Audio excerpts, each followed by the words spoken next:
Bonjour, bienvenue dans ce 7e épisode d'Internet Exploreuse. Aujourd'hui, on va parler de React, de petites amies virtuelles et aussi de mèmes de gauche. Bienvenue, installez-vous.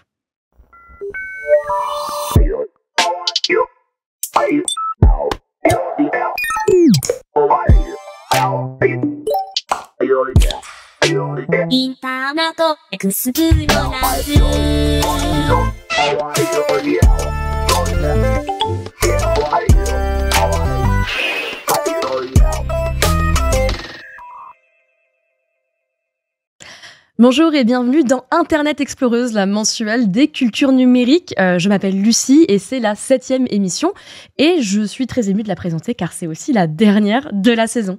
Merci beaucoup si vous nous regardez sur YouTube, merci beaucoup si vous nous regardez sur Twitch, merci aux gens qui nous écoutent en podcast et j'en profite aussi pour saluer les nouveaux arrivants et arrivantes. On sait qu'on a été pas mal recommandés le mois dernier, notamment par la revue La Déferlante, le podcast Le Gaufrier et aussi par le youtubeur Grégoire Simpson, j'espère que je le prononce pas mal. Bref, si vous êtes nouveau et nouvelle, bienvenue. Et puis évidemment, merci au Patreon d'Origami. C'est grâce à vous qu'on peut faire une émission de qualité, j'espère, comme Internet Exploreuse. À mes côtés, comme tous les mois, évidemment, il y a ma co-animatrice de Chic et de Choc. Pour la dernière fois, pour le moment. Avant 2 mois, tu vas tellement me manquer. Mais oui, il va falloir que je passe à Lille un de ces jours quand même. J'espère. On fera un petit Internet Exploreuse, mais juste entre nous, il sera jamais diffusé. Et Internet Exploreuse sur la Grand Place. Comment vas-tu? Ça va très bien et toi? Bah oui, ça... Comment ça va? Ça va. Ouais.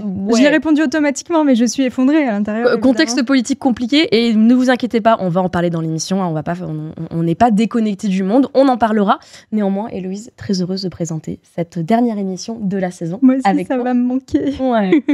Et à ma gauche, j'ai Jules. Bonjour Jules. Bonjour. Je suis super contente de t'avoir parmi nous. Super contente d'être là. C'est trop bien. Jules qui a fait beaucoup de trains pour venir nous voir, donc vraiment, merci beaucoup. Jules, tu es streameuse et cofondatrice de l'association Furax. Absolument. Alors Furax, si vous regardez Internet Exploreuse, vous devez à l'avoir au moins vaguement entendu parler parce que Furax, c'est l'association qui organise l'événement éponyme du même nom, l'événement Furax. Ça fait 2 ans maintenant, un événement pour lever des fonds contre les cyberviolences sexistes. Non, en fait, c'est pour lever des fonds contre les violences sexistes et sexuelles. Cette année, c'était une asso qui lutte contre les cyberviolences qui s'appelle Féministes contre le cyberharcèlement. Mais l'année d'avant, c'était Elles Imaginent, qui est une asso qui prend en charge les victimes de violences de manière juridique et psychologique. Voilà, et donc votre engagement politique, il est assez large, et ça, pareil, on va en reparler, parce que ces derniers jours, vous vous êtes aussi engagé. Mobilisé, ouais. Voilà, contre la montée de l'extrême droite en France, je vais arriver à le dire. Donc voilà, ça nous donne beaucoup de choses à discuter. Aujourd'hui. On est au taquet.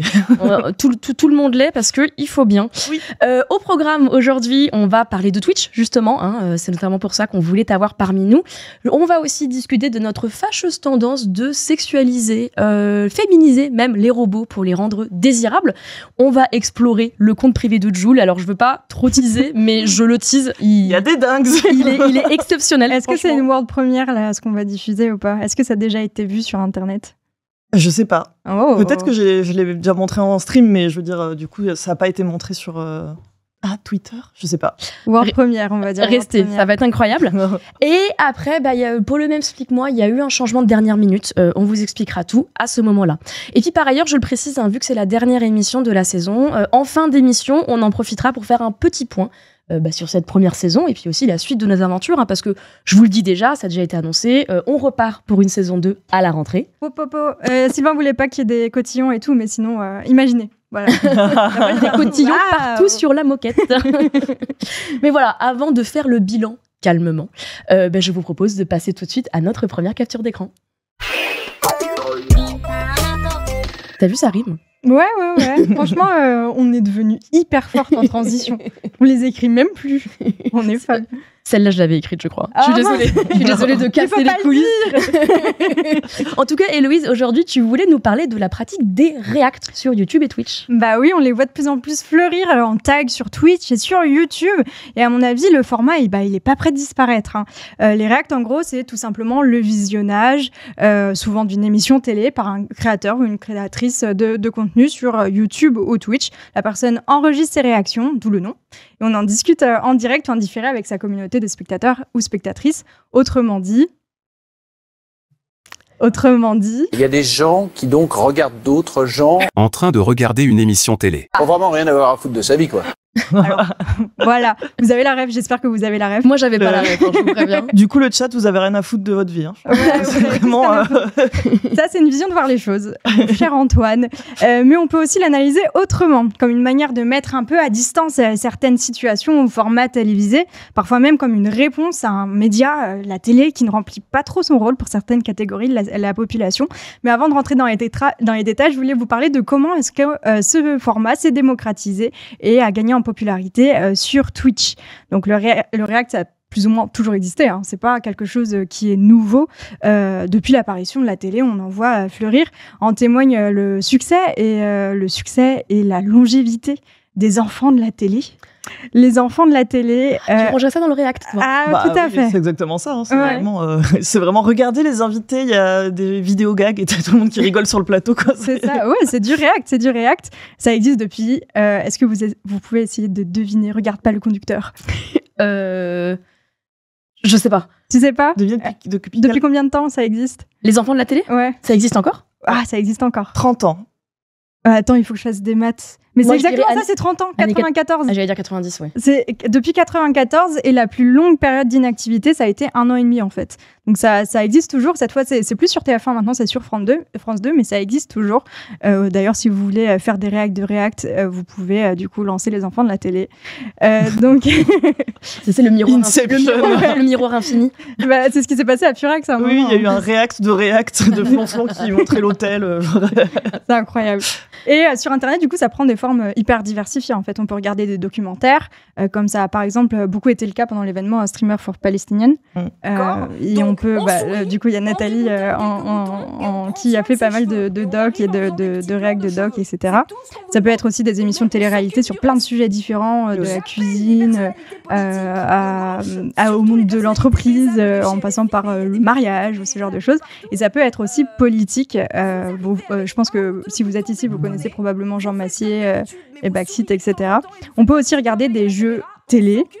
Donc c'est un peu ce qui a commencé à lancer la vague des React. Oh là là, mais quel est donc ce papier du Monde? Comment Question pour un champion est devenu tendance sur Twitch, écrit par une certaine Lucie Ronfaux le 17 octobre 2020, on se demande bien. Mais dis donc, par une journaliste qui venait à peine de commencer ses idées de pigiste, c'est incroyable. C'est fou. Et du coup, c'est Étoile qui a lancé la...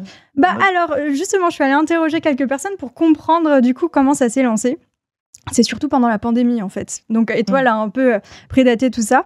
La pandémie, pour 2 raisons principales, elle va avoir cet effet de React. D'abord, les gens ont besoin de se retrouver sur la plateforme et de recréer un peu virtuellement une soirée télé, quoi.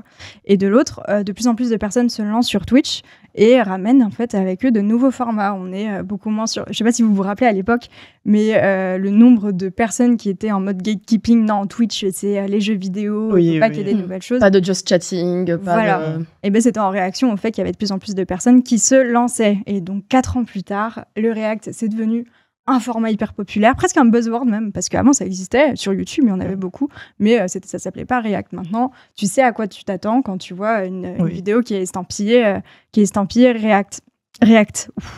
React, je vais le dire. Il faut que je boive de l'eau. On est un peu dans un climat politique React. Hein, ouais. Il doit y avoir des React de React. Des React de React. Ouais. Genre des mecs de turbo droite en train de React à nous, en fait. Et des React de React. Les personnes qui ne veulent pas de React sur Twitch. Bref. Le temps de boire.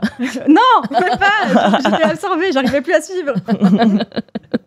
C'est quoi, toi, le premier React que t'as vu, que t'as regardé sur Twitch? Genre... j'en ai aucune idée. En fait, c'est tellement démocratisé, j'en vois tellement passer que je saurais pas te dire le premier que c'était. Qui t'aurait... Moi, je crois que c'était sur YouTube. Il y avait pas mal de personnes qui s'amusaient à faire des Reacts de Next. L'émission. Oui. Ouais, parce que bon, c'est vraiment... C'était Cyprien, genre vraiment au tout début sur sa chaîne, il avait fait un truc sur Next, justement. Il s'appelait Monsieur Dream à l'époque, Cyprien. Mais ouais, puis même tout ce qui se passe, tout ce que faisait Antoine Daniel et Mathieu Sommet. Sur YouTube, c'était ils appelaient ça de la review, mais en fait, c'était ce qu'on connaît comme de la React, mais c'était monté derrière. Donc, je suis allée poser quelques questions. Je reprends le fil de mon conducteur, notamment à Vincent Bilhem. Il est doctorant en sciences de l'information et de la communication et s'est fait une spécialité vraiment de Twitch. S'il travaille actuellement sur le rapport de la plateforme aux élections présidentielles, il s'est également intéressé à la pratique du React, notamment sur cet article. Il l'a écrit et diffusé du coup, enfin il l'a pas écrit à ce moment-là, mais il l'a publié dans la revue Télévision en janvier 2024 et ça s'appelle Revoir ou Revoir les émissions des années 2000, nostalgie fantasmée ou nostalgie en acte. Le cas du streamer Un Créatif sur Twitch, donc Un Créatif qui fait notamment des réacts de Striptease, l'émission culte d'il y a un moment maintenant. D'il y a 30 ans aussi, non? Un truc comme ça. Et donc, selon lui, ce qui fait le sel du React, c'est sa dimension très communautaire, finalement. Là où Twitch a apporté sa pierre à l'édifice, c'est vraiment l'aspect communautaire. Et ça, c'est, à mon avis, ce qui suscite l'engouement, c'est le fait de pouvoir échanger avec son streamer favori, avec lui, avec l'ensemble de la communauté dans le chat. Donc, le fait de prendre une vidéo comme prétexte presque, finalement, c'est peut-être un peu fort comme mot, mais finalement la vidéo est un prétexte et on le voit bien dans les streams quand les streamers disent qu'est-ce que vous voulez regarder ce soir. En fait, il y a une discussion collective autour de est-ce qu'on regarde un épisode de Striptease, est-ce qu'on regarde une vidéo de tel ou tel youtubeur, est-ce qu'on lit un article de journal par exemple, que ce soit chez Usul ou Samuel Etienne. Donc finalement, on laisse la possibilité au public de choisir le support conversationnel et ensuite d'en discuter ensemble. Et ça, à la télévision, malgré tous les progrès qui ont été faits au niveau des échanges à la télévision, donc je pense notamment aux questions SMS de C'est dans l'air ou à la lecture de tweets sur des plateaux. Malgré tout ça, ça reste l'émission qui est maître du temps et maître de la ligne éditoriale. Sur Twitch, il y a quand même, à mon avis, ce qui suscite l'engouement, c'est ça, c'est le fait que le public est placé au cœur de la décision collective. Donc voilà, qu'est-ce qu'on regarde ce soir? Alors évidemment, c'est le streamer qui propose des choix ou pas, mais voilà, le public est vraiment intégré à la narration de l'émission. Et ça, à mon avis, ça plaît beaucoup. Alors, qu'est-ce qu'on voit ce soir? Comme si on était en famille, finalement. Qu'est-ce qu'on regarde à la télévision ce soir? Et on regarde ça tous ensemble. Et ce qui a changé par rapport à ces soirées canapés, en fait, c'est la diversité et l'immensité du catalogue qu'on nous propose. Et pour pouvoir mieux vous en parler, il faut probablement que je vous présente deux concepts jumeaux que vous connaissez peut-être, celui du capitalisme de l'attention et de l'économie de l'attention. Donc, c'est deux concepts assez récents qui font référence à ce que l'ancien patron de TF1, Patrick Lelay, appelait très cyniquement, mais assez justement, en fait, le temps de cerveau humain disponible. C'est une ressource rare, c'est une marchandise négociable, dont les agents médiatiques doivent se saisir et pour laquelle ils entrent en fait un peu en compétition. Donc, quand on vous parle par exemple de la manière dont les réseaux sociaux veulent vous faire rester sur l'appli, c'est ça en fait. Quand on parle de Musk qui a fait en sorte que les tweets que vous sortez, si vous avez un lien dedans, en fait, il va beaucoup moins être montré aux personnes qui vous suivent et dans les tels. C'est ça. Le but, c'est de réussir à condenser en fait et à garder sur sa plateforme tout ça. Et surtout, le nombre de catalogues de contenus qui sont disponibles aujourd'hui. Oui. Il y a encore quelques années, tout le monde avait Netflix et c'est tout. Maintenant, il y a Disney+, il y a Paramount, il y a HBO qui est sur son truc. Qui vient de sortir, là. Ouais. Max qui est sorti et qui fait sa promo, etc. Donc, résultat des courses, on se retrouve un peu perdu dans ce flot de contenu et qu'on essaie de nous refourguer quotidiennement. Et l'offre de la télévision n'aide pas franchement en France. Ça, c'est Ditz, une streameuse présente sur Twitch depuis 7 ans qui l'a remarqué. Elle s'est mise au React l'année dernière et on l'écoute. Ce que j'aime bien aussi, ce que je trouve intéressant avec le côté télé versus Internet, c'est que, pour l'expérimenter, parce que je fais du React, c'est que c'est terrible l'offre que les chaînes françaises ont sur leur site de rediff, en fait, que ce soit des téléréalités, que ce soit des séries, c'est tout mélangé, c'est pas dans le bon ordre, on retrouve jamais ce qu'on veut. Les épisodes, ils sont là pendant un certain temps, puis ils disparaissent, je sais pas pourquoi, et puis, il y a vraiment un truc où plutôt la télé ne comprend pas comment on consomme aujourd'hui de la vidéo et du contenu sur Internet. C'est plus dans ce sens-là, je trouve, où c'est compliqué. Je pense pas que les nouvelles générations rejettent la télé, Mais la télé fait pas beaucoup d'efforts pour aller vers ces générations-là et comprennent pas comment on fonctionne. Après, voilà, il y a peut-être moi, je m'y connais pas trop en télé, donc peut-être il y a des réglementations. Peut-être que le milieu, il est une espèce d'inertie parce qu'on peut pas faire ce qu'on veut, justement, et voilà. Mais je pense qu'il y a aussi ça, en fait, qui fait qu'on a envie d'aller regarder des reacts, c'est que ça nous tombe un peu tout cuit dans la bouche, finalement, parce que c'est le streamer qui a fait en amont la recherche de ce qu'il y avait à faire, et voilà, ou qui a payé peut-être un abonnement pour avoir accès à la chaîne, alors que t'as pas forcément envie de cumuler un nouvel abonnement quand t'es déjà abonné à Netflix, quand t'es déjà abonné à Disney, quand t'es abonné à Spotify, enfin voilà. Du coup, je pense qu'il y a ça qui joue aussi. Donc pas besoin de présélectionner en fait ce qu'on va regarder, c'est quand même un sacré gain de temps. Et lorsqu'on connaît les goûts et la ligne édito du streamer, de la streameuse ou du streamer qu'on regarde, en fait on lui fait juste confiance, comme on ferait confiance à un critique culturel en fait, tout simplement. Et je voulais te demander, Jules, du coup, comment est-ce que tu choisis, toi, ce que tu vas montrer aux personnes qui te regardent ? Comme tu disais, déjà, c'est pas des trucs où je réfléchis forcément longtemps en amont, donc c'est un peu selon l'actu, etc. Moi, je fais surtout... mon contenu, c'est du just rallying, j'appelle ça, parce qu'au lieu du just chatting, où en fait, on râle. Ou du front rallying en ce moment, du coup. Oui, mais du coup, le but, c'est de râler sur des faits de société qui nous énervent. Et du coup, c'est selon l'actu. Par exemple, quand il y a eu le reportage sur Depardieu qui est sorti, on a réacté à ça parce que c'était vraiment un gros truc d'actu qui faisait bien râler pour le coup. Il y a des compléments d'enquête ou des trucs comme ça. Je fais pas du réact d'émissions de télé en général. C'est plutôt vraiment des trucs d'actu ou de politique. Des docs qui sont publiés soit directement sur Internet. Et beaucoup de shorts sur Twitter aussi. Genre s'il y a un politique qui a dit une dinguerie comme Macron ce matin, si tu me regardes. On va réagir à ça, par exemple. Grand spectateur d'Internet Explorer, Macron. Comme on le sait, oui. Il est là. Membre du Patreon d'Origami, évidemment. De ce que j'ai entendu dire. Mais merci. Mais pour en revenir du coup à l'économie de l'attention et à ses conséquences, il y en a une qu'on n'a pas évoquée. En fait, c'est la difficulté de concentration. On subit une hyperstimulation du coup. Et je sais pas vous, mais moi j'ai énormément de mal à juste regarder un film si je suis pas au cinéma, quoi. Généralement j'ai un truc qui est ouvert à côté, etc. Et on se retrouve donc à vouloir toujours faire plusieurs choses à la fois. Vous êtes tombé sur les TikTok où il y a des threads Reddit qui sont lus avec le texte en haut et en dessous il y a du Minecraft ou d'autres trucs. Je sais pas si tu as vu ça. Non, mais j'en vois beaucoup effectivement, mais je me demande à quel point c'est un gimmick parce que en fait ça a l'air tellement absurde comme format de vidéo que quand tu regardes les commentaires, souvent c'est des gens qui s'en émeuvent en disant ah là là, c'est la Gen Z est incapable de se concentrer. Et du coup je me demande toujours si c'est honnête comme démarche, si effectivement des gens aiment bien regarder du Minecraft. Ah ouais, donc toi tu y es sensible. Ah ouais, et ça moi je déteste vraiment. Moi ça me perturbe. Ça me perturbe. Ah moi j'en ai besoin un peu, mais ouais, c'est une question aussi de capacité de concentration. Après moi je suis pareil que toi. En plus j'ai un TDA, donc ça fait vraiment des années et des années que je peux pas faire un truc à la fois et que je veux dire, même avant l'arrivée de TikTok ou des shorts sur Insta, tu vois. Quand je regarde un film, je fais un jeu ou je colorie ou des trucs comme ça, tu vois. Et justement, le ciné, pour moi, c'est très dur. J'arrive pas à le ciné, tu vois, parce que je peux rien faire d'autre. Je vais pas être sur mon téléphone au milieu de tout le monde. Faut prévoir un truc pour manger, comme ça, t'as occupé ou un truc. Il faut vraiment que ce soit un film qui me passionne, en fait. Si je vais aller le voir au cinéma. Moi, j'ai toujours ce moment où je suis en mode, combien de temps encore même quand c'est des bons films, mais bon. Donc, c'est l'hyperstimulation. En fait, le réact, c'est une réponse en fait à ce besoin d'hyperstimulation parce qu'on va faire plusieurs choses à la fois finalement quand on regarde un react, comme l'explique Ditz.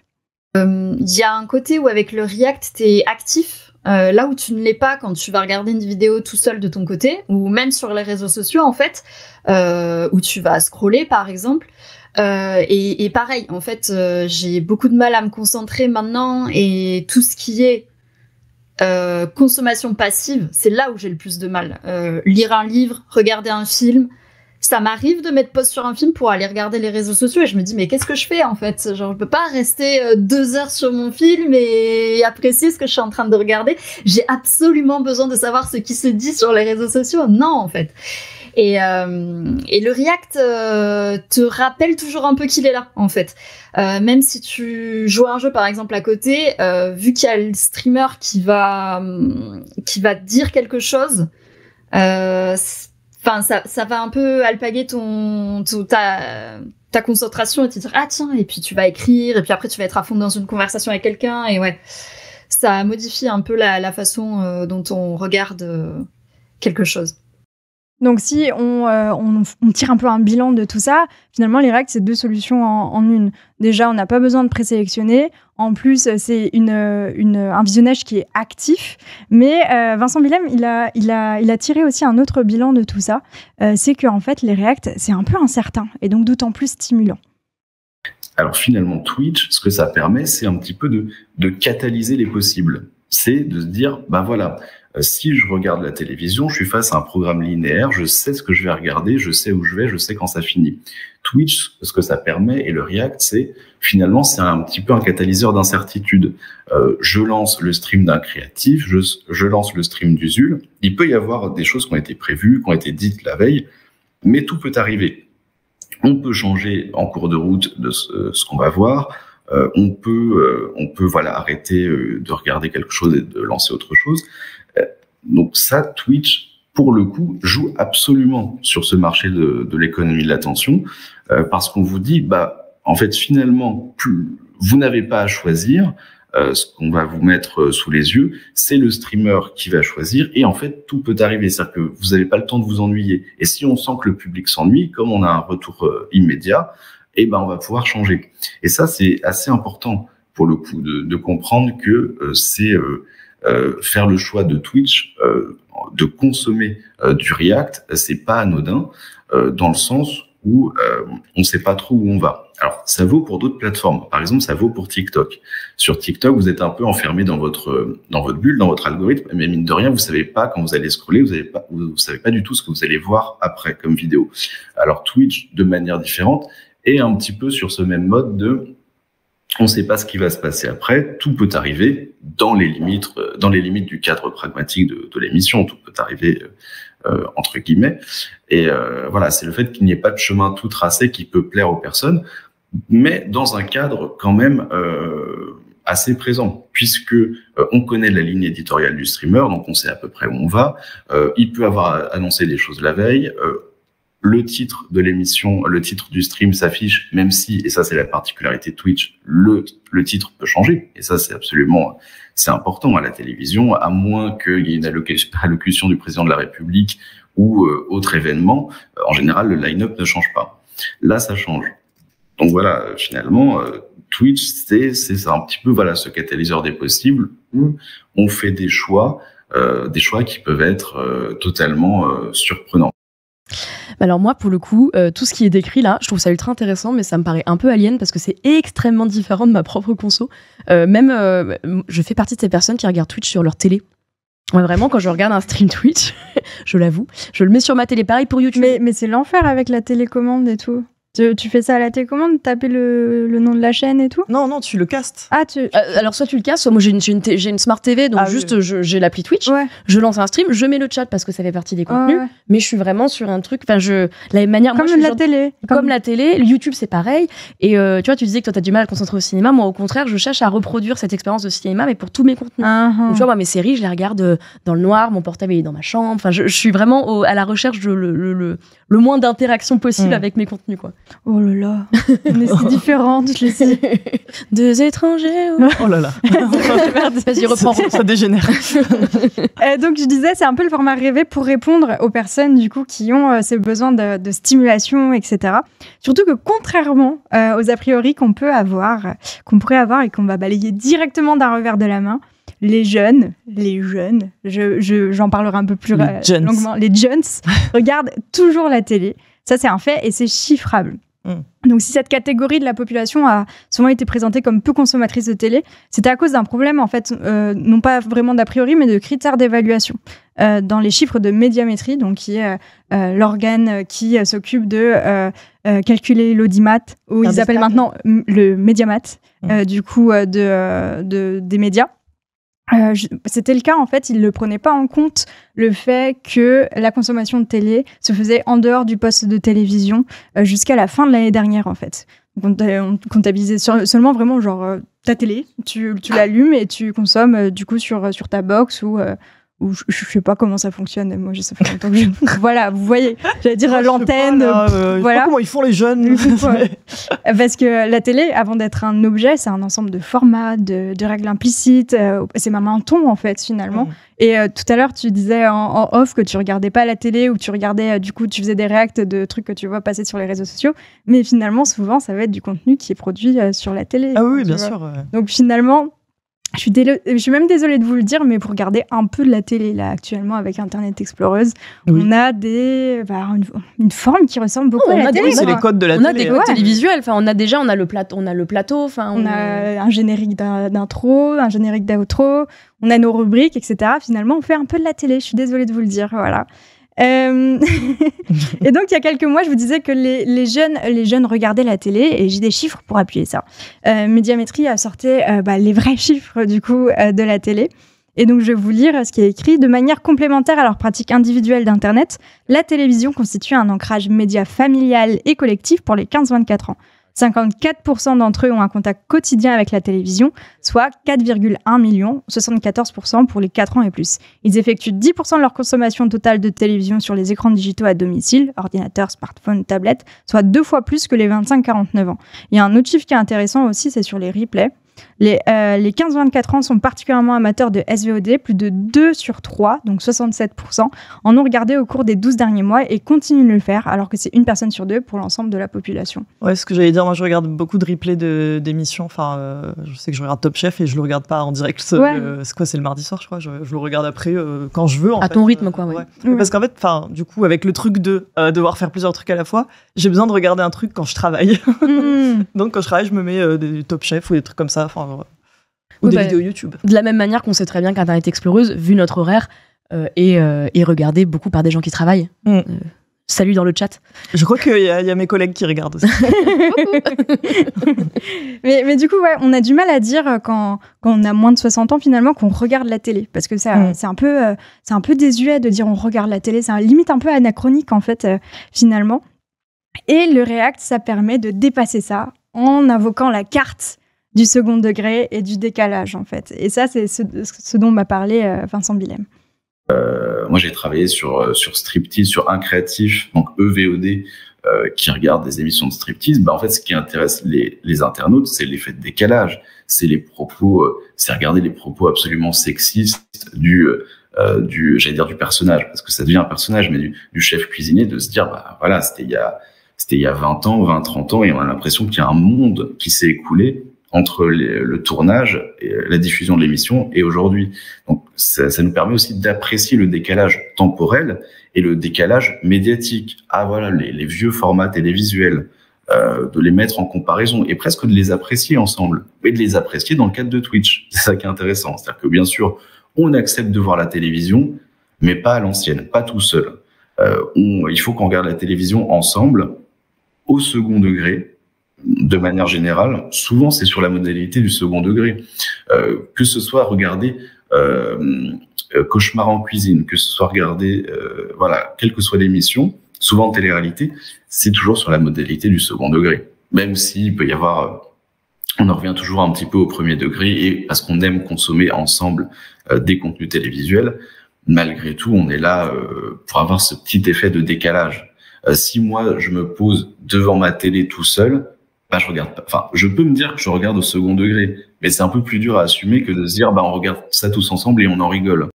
Alors, sexiste, mais pas que, et le décalage, il se fait pas forcément qu'avec les archives. Quand Marine Le Marchand explique à une candidate de L'amour et dans le pré, je sais pas si vous avez vu cet extrait, qu'elle doit se laisser faire quand un candidat... Oui, horrible. Horrible. Se laisser faire quand un candidat tente de l'embrasser avec la langue, c'est un discours politique. Quand Christina Cordula affirme dans ses émissions de mode que certains types de vêtements... Légalement. Voilà. ne conviennent pas à un corps, à un âge, à un genre, c'est aussi un discours politique. Et c'est perçu comme banal parce que c'est présenté à la télévision. Parce que c'est la télé, et la télé, c'est la norme. Et là, je parle pas d'émissions comme TPMP ou les programmes de CNews, etc. On reste sur quelque chose... Ouais. Où le ton politique est plus assumé comme étant politique. Ouais, c'est ça. TPMP, je pense pas qu'ils l'assument comme étant politique. Je pense que justement, ils font genre que c'est pas politique pour que les gens pensent que ce qu'ils pensent eux, c'est pas politique. Tu vois. Tout à fait, mais ils invitent des députés, par exemple, ou des hommes ou des femmes politiques, ce qu'on ne voit pas, par exemple, à L'amour est dans le pré, il me semble. Non, alors... Karine Le Marchand, par contre, elle a fait l'émission. Donc bon. La fameuse. Donc la télé, on l'a dit, c'est pas qu'un objet, mais c'est aussi pas qu'un format. C'est une manière d'envisager l'information et le divertissement, et c'est une énorme force médiatique. J'irai même plus loin, une énorme force de banalisation. Ça, c'est pas moi qui l'invente. C'est en 96, vous avez le sociologue Pierre Bourdieu qui tourne 2 émissions télé hyper intéressantes, hyper importantes, publiées. C'est ça. Ça s'appelle Sur la télévision, et l'autre émission, c'est Le champ journalistique. Et c'est dans le cadre d'une série de cours au Collège de France. À l'époque, il s'exprime sur le journal télévisé, parce que on n'a pas encore eu Love Story en France, et il tient ces propos-là. La télévision peut rassembler en un soir, au journal de 20h, plus de gens que tous les quotidiens français réunis du matin et du soir. Bon, je crois que c'est l'ordre de grandeur. On dit, c'est un changement d'échelle. Et si l'information fournie par ce médium devient une espèce d'information omnibus, sans aspérité, et pour être ça c'est une loi qu'on connaît très bien, plus un journal ou un organe de presse ou un moyen d'expression quelconque a un public étendu, plus il devient omnibus pour tous, plus il perd ses aspérités. Bon, l'exemple, c'est les magazines type Paris Match. Pour pouvoir toucher un très grand nombre de gens, il faut ne prendre que des problèmes sans histoire. Alors c'est les familles princières, c'est le consensus, quoi. Alors on met des photos avec des légendes, voilà, on construit l'objet, mais conformément aux catégories de perception du récepteur, etc. Ce qui fait que tout ce que j'ai décrit sur le fonctionnement de la télévision, cette espèce de travail collectif, de conformisation, d'homogénéisation, etc., convient finalement. Il est le produit, ça c'est une chose qu'on observe souvent dans le monde social. Il y a des rencontres étranges, c'est des choses que personne ne veut et tout se passe comme si ça avait été voulu. Si donc ce produit très étrange qu'est le journal télévisé continue sans que les gens qui financent, les gens qui ont le pouvoir, etc., aient tellement à intervenir, c'est parce que les lois sociales de fonctionnement de l'univers dans lequel ça se produit font que ça convient à tout le monde, ça ne bouge rien, ça ne touche rien, ça confirme des choses déjà connues, voilà. Et dans l'essai compte-rendu qui va être publié par la suite, et que je vous conseille la lecture, Pierre Bourdieu rajoute à ce monologue, c'est ce qui fait que tout le travail collectif qui tend à homogénéiser et à banaliser, à conformiser et à dépolitiser, etc., que j'ai décrit, convient parfaitement. Bien que personne à proprement parler n'en soit le sujet, bien qu'il ne soit jamais pensé et voulu comme tel par qui que ce soit. Donc pourquoi je vous parle de ça, c'est pas pour le simple plaisir de vous passer du Bourdieu, c'est juste que souvent, que ce soit par la moquerie simple et parfois même un peu vilaine, ou par la véritable critique argumentée, recontextualisée, etc., les réacts vont être le lieu d'interrogation du discours qui est diffusé à la télévision et présenté comme banal par le dispositif en place. Et pour dites, c'est cette critique du média qui a motivé le lancement de ces réacts hebdomadaires sur Patron Incognito. Je suis assez consommatrice d'émissions de télé qui se rapprochent de ce qu'on va dire de la télé-réalité, parce que ce que je réacte en ce moment, c'est une sorte de télé-réalité au final. Je suis très intéressée par l'aspect comment le média va prendre des bouts de vie des gens et monter ça et faire du storytelling sur ça, parce qu'évidemment, ce qu'on voit à la télé, c'est pas la vérité, même si ça s'appelle télé-réalité, on sait très bien que il y a des choses qui sont fausses derrière. Et moi, j'avais commencé à regarder Patron Incognito de mon côté, hors stream. Et je me suis retrouvée à m'énerver toute seule devant l'émission, et ça m'a beaucoup frustrée. J'avais commencé à tweeter un peu là-dessus, en expliquant ce qui se passait, et en fait, j'avais envie de le partager avec d'autres personnes. Et j'avais envie de dire des choses aussi sur l'émission, comment c'était tourné, quel type de patron passe dans cette émission, qu'est-ce qu'ils essayent de montrer et qu'est-ce que ça dit de la vision que les patrons ont de leurs salariés. Et du coup, voilà, ça m'intéressait cet aspect-là, et du coup, je me suis mis à faire des reacts toutes les semaines pour avoir ce petit rendez-vous avec la communauté. Et voilà, pas trop incognito pour le moment, parce que mine de rien, ça nous amuse aussi. Ça fait pas que nous énerver, parce que les patrons sont dans des situations un peu ridicules. Mais je suis pas fermée juste à ce format-là. Moi, je regarde aussi énormément de télé-réalité de dating. Je trouve ça assez fascinant comment la thématique du couple, la thématique de l'amour est abordée à la télé. Il y a énormément de choses à dire là-dessus. Mais ouais, j'aime bien que ce soit toujours un sujet qui touche les gens, en fait, qui touche les gens au quotidien. Et c'est ça qui m'a amenée vers le React. Et voilà, j'ai vu évidemment d'autres streamers en faire. Et je me suis dit, il peut y avoir un côté drôle, en fait, à faire du React, tout en apportant peut-être une vision un peu plus critique de ce qu'on est en train de regarder, et de pouvoir en discuter aussi, parce que c'est la vibe qu'il y a globalement sur mon stream. On rigole, mais on aime bien apprendre des choses aussi, donc voilà. Parce qu'on entendait Bourdieu parler tout à l'heure du journal télévisé, mais la télé-réalité, c'est un peu la deuxième phase du boss, hein, en termes de normalisation de comportements qui n'ont rien de normal. D'ailleurs, il y a le livre de Constance Villanova qui s'appelle « Vivre pour les caméras », qui est sorti tout récemment, en mai dernier, et que je vous conseille largement en termes de lecture. Ça parle notamment de sexisme dans le milieu de la télé-réalité. C'est très, très intéressant. Je vous conseille également un article par Sophie GL, désolée si j'écorche le nom, qui est professeure en sciences de l'information et de la communication à l'Université Paris 8 et qui a publié dans la revue Travailler le jeu de télé-réalité comme fabrique du consentement au principe du travail néolibéral. C'est hyper intéressant. Ça explique comment les jeux de télé-réalité assènent comme des vérités, des concepts et des pratiques qui n'ont pas du tout dans le cadre du code du travail et qui projette en fait une manière de penser le travail, une manière de penser l'employeur qui est hyper toxique. Et c'est comme ça, il faut l'hyper-performance, il faut tout ça. Et donc c'est super, super bien expliqué et disponible gratuitement sur Internet. Alors, si je vous parle de tout ça, c'est pas forcément pour dire que le React, ce serait une porte de sortie, une manière d'améliorer en fait la télévision, parce que ce sera pas le cas.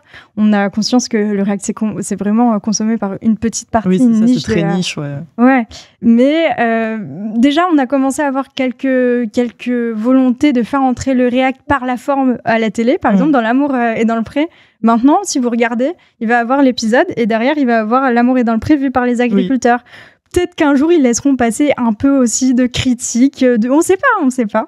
On a encore un peu le droit de rêver. Merci beaucoup, Héloïse. C'était très intéressant et j'espère que quelqu'un va react à ta chronique sur le React. Mais tu sais qu'on a déjà eu un React pour Internet Explorer. Hein. Sur le VTubing, non ? Oui, c'était Angèle Vaillot qui était une de mes interviewées qui m'avait demandé gentiment si elle pouvait React à Internet Explorer. C'est incroyable. Est-ce que je vais React à mon propre passage dans Internet Explorer ? Ah bah vas-y. Ça nous ferait très plaisir. Ça serait un bel hommage et on en serait très heureuse. Il y a plein de choses que j'ai pas abordées parce que c'est super riche comme sujet. C'est ouf. Il y a plein de choses. Il y a la question de la légalité aussi. Est-ce que c'est ok d'utiliser du coup. Enfin, il y a des diffuseurs qui sont très très mécontents quand ils voient des personnes utiliser du contenu, notamment M6. Oh là là, qui demandent de retirer, etc. Il y a des deals qui sont faits avec certaines maisons, avec Endemol par exemple. Il y a eu des deals qui ont été faits, etc. Mais moi, je trouvais que c'était pas le sujet le plus intéressant autour du React à traiter. Et surtout, ça reste encore hyper flou en termes de ce qui est possible ou ce qui est pas possible, en fait. Moi, ce qui m'intéresse dans le sujet du React, et je sais pas ce que vous en pensez, mais c'est vrai que vu que moi, ma spécialité, c'est vraiment les nouvelles technologies et les cultures en ligne, je trouve que le React s'intègre beaucoup dans la culture de la réaction qu'on nous donne beaucoup sur les réseaux sociaux, dans ses bons comme dans ses mauvais côtés. Dans le sens où, par exemple, sur Twitter/X, il y a toute cette culture du quote-RT, le fait de tu vois un tweet que tu n'aimes pas ou un tweet que tu as envie de critiquer, tu vas le quote-RT pour le critiquer. Ce qui peut être très souvent très justifié, parce qu'il y a des colères tout à fait légitimes. En même temps, t'as un peu ce truc de... Du coup, je suis un peu partagée sur ces trucs-là. D'un côté, moi, je trouve ça génial qu'il y ait cette sorte de co-construction entre les internautes et les contenus, quels qu'ils soient, que ce soit de la télé, que ce soit YouTube, etc. Et d'un autre côté, t'as aussi ce truc on réagit en fait constamment à tous les contenus et on construit des contenus sur les contenus. Les duos aussi sur TikTok font pas mal ça. Alors pour le coup sur TikTok c'est généralement à mauvais escient. Sauf quand, tu sais, ils font un truc où ils continuent le cadre. Oui. Je sais pas si vous l'avez vu. Oui. Par exemple, S'il y a quelqu'un qui bouge les bras. Oui, ça c'est mais ça. mais C'est pas de la réaction. je vais donner un exemple concret. Dans les milieux d'extrême droite, c'est assez fréquent qu'il y ait des réacts, des réacts qui sont là en fait pour des réacts de harcèlement. C'est-à-dire que tu vas prendre, c'est un militant d'extrême droite qui va prendre une vidéo d'une féministe et qui va réagir à ce truc, créer son propre contenu de merde face à un contenu progressiste, quoi. Donc c'est. Tu veux parler d'Abrèche Frères? Bah oui, non mais est-ce que Abrèche Frères est une forme de réact? J'en sais rien. Un peu. En tout cas, c'est une forme de réaction, quoi. Ouais. Bah lui, Abrèche Frères, je pense pas que ce soit réfléchi le côté mascu, tout ça, mais dans les faits, il réacte quasiment que à des meufs et il crée surtout ces réactions de mecs qui viennent dans les commentaires de la dite meuf pour tout à fait. lui dire tu parles trop, je sais pas quoi. Et alors il y a un autre truc moi qui m'intrigue dans ce React, et ça t'auras peut-être un avis dans ce React, dans ces React dans ce React et cette chronique, il y a un peu cette réputation du React d'être un peu un contenu facile sur Twitch. Qu'est-ce que tu en penses de ça, de dire c'est un peu facile d'allumer, en gros de balancer faites entrer l'accusé sur YouTube, je dis un truc au pif, et d'y réagir, quoi. Je trouve que c'est vrai et faux. C'est-à-dire que c'est vrai que c'est plus facile que d'autres contenus où tu dois préparer, ou du just chatting où t'as vraiment pas de React et que juste tu dois parler avec ta commu. Mais en fait, je pense que les gens ils se rendent pas compte que quand t'es streamer, tu dois animer en fait. Enfin, c'est pas facile d'avoir tout le temps des trucs à dire, d'avoir des trucs pertinents parce que si juste tu regardes et que de temps en temps tu fais c'était drôle ça, personne n'aura envie de regarder ton React, tu vois. C'est pas très marrant. Oui, voilà. Donc, faudrait créer un concept. Je pense que c'est pas aussi simple que ce que les gens pensent, mais c'est quand même un truc plus simple que évidemment de créer une émission comme ici ou de bien préparer ton stream à l'avance, quoi. Nous vraiment il y a rien de préparé, on fait ça comme ça. Oui, bien sûr. pas de fil conducteur ni rien. Non, j'avais pensé à aller aussi creuser de ce côté-là. Finalement, j'ai un peu évacué tout ça, notamment parce que il y avait une réponse qui était assez simple, c'est que vous avez vu passer pas mal d'articles, j'imagine, qui parlent de à quel point c'est compliqué d'être une personne, un média, de tout devoir gérer, et que juste un React une fois par semaine, évidemment que ça va te permettre parfois un peu plus en termes de préparation, de respirer en fait, juste au bout d'un moment. Et je trouvais qu'il y avait aussi un petit côté on en a parlé de gatekeeping en fait, où ça avait été des streamers jeux vidéo qui disaient que non, c'était pas assez de travail, etc. Alors que eux, littéralement, ils disent un commentaire toutes les 30 minutes et ils passent leur temps à jouer. Donc on est sur une présence et une préparation qui est quand même pas ouf. Est-ce que le commentaire sportif, c'est du React ? Un peu d'une certaine manière. Oui, on est un peu sur des codes similaires au final, non ? J'ai vu quelqu'un dans le chat le dire qu'il disait c'est aussi facile que de faire du commentaire sportif. Et ce qui est pas facile en fait, de faire des commentaires sportifs. Ouais. C'est ça, c'est pareil en fait. Il faut que tu connaisses, en tout cas, dans le commentaire sportif, il faut que tu connaisses le sport, que tu saches de quoi tu parles, etc. Et dans le React, même si tu connais pas forcément, il faut quand même que tu apportes une réaction qui est un truc différent de ce que tu regardes, justement. Enfin, moi, j'apporte une réaction politique, ce qui est peut-être pas le cas de tous les Reacts, mais quoique tout est politique. Mais... Bien sûr, mais il faut quand même avoir des connaissances de certains sujets, oui, c'est sûr. Ouais, et puis tu vas pas regarder les Reacts... j'imagine que tu adaptes aussi en fonction des personnalités des streamers. Moi, je sais que par exemple, j'ai été pas mal cliente à un moment des Reacts d'étoiles sur Question pour un champion, parce que j'aime bien Question pour un champion. Et là, pour le coup, c'était l'un des cas où je regardais vraiment le chat parce que je trouvais qu'il y avait une émulation autour des questions qui était assez marrante, quoi. Et ça tenait aussi pas mal, je trouve, à l'utilisation d'étoiles de la pause. Étoile, il était assez fort à faire des pauses juste avant la réponse pour qu'on réfléchisse tous à... Donc ça, c'était assez agréable, quoi. Oui, c'est comme si tu jouais avec tes potes, quoi. Ouais, complètement. Mais moi je trouve ça hyper important. J'en parlais tout à l'heure, mais il y a eu pas mal de cet exercice-là du React pendant les mobilisations récentes, et ça permet déjà quand c'est des documentaires, etc., de s'instruire en fait avec tout le monde. Sur le chat, il y a des gens qui peuvent apporter des éclaircissements sur certains éléments s'ils s'y connaissent, etc. Donc je trouve que c'est une manière aussi d'apprendre ensemble et d'ouvrir un peu ces horizons qui peut être hyper intéressant. Mais ouais. Voilà. Eh ben, merci beaucoup. On voulait en profiter parce qu'on voulait pas interrompre la chronique de Héloïse, mais Furax nous a fait un très gentil raid pendant ta chronique, donc merci beaucoup Furax. Furax, on le rappelle, est-ce que tu veux en profiter pour présenter un peu plus en détail Mais oui, Furax peut-être, absolument. c'est peut-être le bon timing au final. Alors Furax, à la base, c'était un événement caritatif, on l'a dit tout à l'heure, pour lever des fonds pour des associations qui luttent contre les violences sexistes et sexuelles. C'est devenu une asso depuis, donc on a une chaîne Twitch, on est Furax, qui a donc raid, parce qu'en ce moment, on est en train de se mobiliser pour inciter les gens à voter, c'est important. et du coup, on fait des streams avec des personnes très cool, comme c'était Julie, c'est ça son prénom? Pauline Ferrari. Oh, pardon, Pauline. Pauline qui est dans le chat en plus. Non, Pauline, je suis désolée, Pauline. Pauline Ferrari. On fait des sujets autour du vote, autour de l'extrême droite, autour de toutes ces choses-là, parce que c'est très important. Mais après, à l'année, on fait aussi des streams réguliers sur les violences faites aux femmes, où là, on avait été approché par Alice Coffin pour promouvoir un peu leur action Ma Voix, Mon Choix, qui est pour intégrer un projet de loi au niveau européen pour que, en gros, les femmes qui vivent les femmes ou les gens d'ailleurs, qui vivent dans des pays où l'avortement est illégal, en Europe, comme la Pologne par exemple, que ces personnes-là puissent venir se faire avorter dans d'autres pays et que ce soit remboursé par l'Union européenne. Ouais. Donc ça voudrait dire que les impôts polonais servirait aussi à ce que les personnes polonaises puissent se faire avorter dans d'autres pays. Donc voilà, c'est Ma Voix, Mon Choix sur Internet. Je vous conseille d'aller rechercher et signer la pétition parce qu'il est encore temps. Mais... Voilà, donc une preuve de plus que Twitch, c'est politique. Ah bah ça. Absolument. Et sur cette incroyable transition, nous allons, je pense, passer à notre seconde capture d'écran. Tout à fait.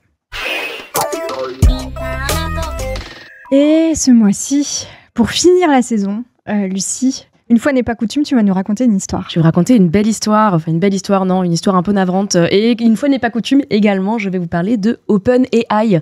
Donc OpenAI, j'en ai déjà parlé, mais je le rappelle, qui est un peu le grand nom dans l'industrie du numérique concernant l'intelligence artificielle.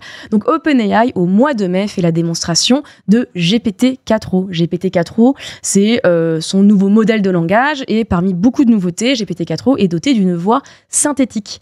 Donc il y a une démonstration qui est faite en vidéo, et cette vidéo impressionne beaucoup de monde parce que le logiciel est capable de rire, de faire des pauses, de faire des blagues et même de soupirer, et plusieurs médias vont même dire que GPT-4o est capable de flirter. Il est flirty parce que le logiciel fait oh non. Comme ça, je fais très mal, comme vous le voyez, je suis extrêmement bonne en flirt. Ce qui est assez intéressant, c'est que Sam Altman, le PDG de OpenAI, en fait, il n'a pas vraiment contredit cette analyse, ce regard un peu flirty sur son logiciel. Au contraire, ça fait écho à l'une de ses obsessions, le film Her. Alors Her, je ne sais pas si vous avez vu ce film, les filles. Absolument, oui. Moi, je l'ai regardé, je me suis endormie, je suis désolée. Ah, mince. Moi, personnellement, c'est un film que j'aime beaucoup, que je trouve vraiment chouette. Alors, je le rappelle. C'est pas parce qu'il était mauvais, juste j'avais envie de dormir, je suis désolée. T'avais besoin peut-être de Minecraft ou probablement. C'est honteux, oh non. Donc, je le rappelle pour les personnes qui ne l'auraient pas vu. Donc, Her, c'est un film qui est sorti en 2013, réalisé par Spike Jonze, et on est dans un futur pas très très lointain, et on y suit donc un homme, Théodore, qui est un homme déprimé, clairement. Sa femme vient de le quitter, et il trompe sa déprime en téléchargeant un système d'exploitation capable de communiquer avec lui. Ce logiciel, il s'appelle Samantha, et il est incarné par la voix de Scarlett Johansson. Retenez, ça va avoir une importance. Donc, le film, suit la relation entre ces deux personnages qui finissent par tomber amoureux. Et moi, ce que j'aime bien dans ce film, c'est qu'il questionne en fait beaucoup les limites de cette relation. Est-ce que Théodore aime vraiment Samantha, ou est-ce qu'il se sent surtout très seul? Et puis, est-ce que Samantha est vraiment capable d'aimer Théodore, ou est-ce qu'elle n'est qu'un reflet en fait de sa personnalité et de son désir? Alors, dans le cas de GPT-4o, la comparaison avec Her était vraiment flagrante. Déjà, parce que Sam Altman, il a tweeté littéralement le mot Her. Voilà, on voit le tweet à l'écran. Juste au moment de la présentation, donc très clairement, il était très fier de la comparaison à ce film. Mais aussi, par ailleurs, parce que GPT-4o, donc ce fameux logiciel, sa voix ressemblait beaucoup beaucoup à celle de Scarlett Johansson. À un tel point que des personnes ont cru que Scarlett Johansson avait peut-être été embauchée pour incarner ce logiciel. T'imagines le job de merde, quoi. Après, ça aurait été un travail de voice acting. Oui, c'est très bien comment c'est utilisé par certaines personnes. En l'occurrence, et ça on l'a appris au bout de quelques jours, Scarlett Johansson a fait un communiqué auprès de la presse en disant voilà, on m'a effectivement contacté pour doubler GPT-4o, j'ai refusé. Et visiblement, OpenAI a quand même imité ma voix sans mon consentement. Donc alors, encore aujourd'hui, OpenAI nie avoir imité la voix de Scarlett Johansson. N'empêche que cette voix a été suspendue tout de suite après le communiqué de Scarlett Johansson. Donc, une bien belle histoire, n'est-ce pas, comme l'industrie du numérique nous en propose souvent, que je vous raconte parce que pour moi, c'est une très bonne introduction à un sujet qui m'intéresse beaucoup, c'est notre obsession pour les robots féminins. Parce qu'en fait, ces robots féminins, ils sont partout. GPT-4o, c'est l'héritier d'autres chatbots au féminin. Siri dans les iPhones, Alexa, le chatbot de Amazon, Cortana, qui était l'ancien nom du bot de Microsoft. Et puis, plus récemment, avec l'explosion des IA génératives, on a vu aussi se développer des logiciels qui proposent carrément des compagnons virtuels. Compagnons romantiques ou non, mais des compagnons. L'une des entreprises qui a beaucoup fait parler d'elle, c'est Replika. Je ne sais pas si vous en avez entendu parler. Et pas pour les bonnes raisons. Exactement. Replika, elle s'est fait connaître pas pour des super raisons. Donc cette entreprise propose un compagnon un compagnon virtuel entre guillemets. Et Replika, elle a été forcée en 2023 de suspendre la possibilité d'avoir des conversations érotiques avec son logiciel. Officiellement, parce que ses nouveaux clients s'attachaient trop aux compagnons virtuels. Bon, on peut effectivement se poser la question de pourquoi on avait le droit à l'origine de parler de cul avec ce bot.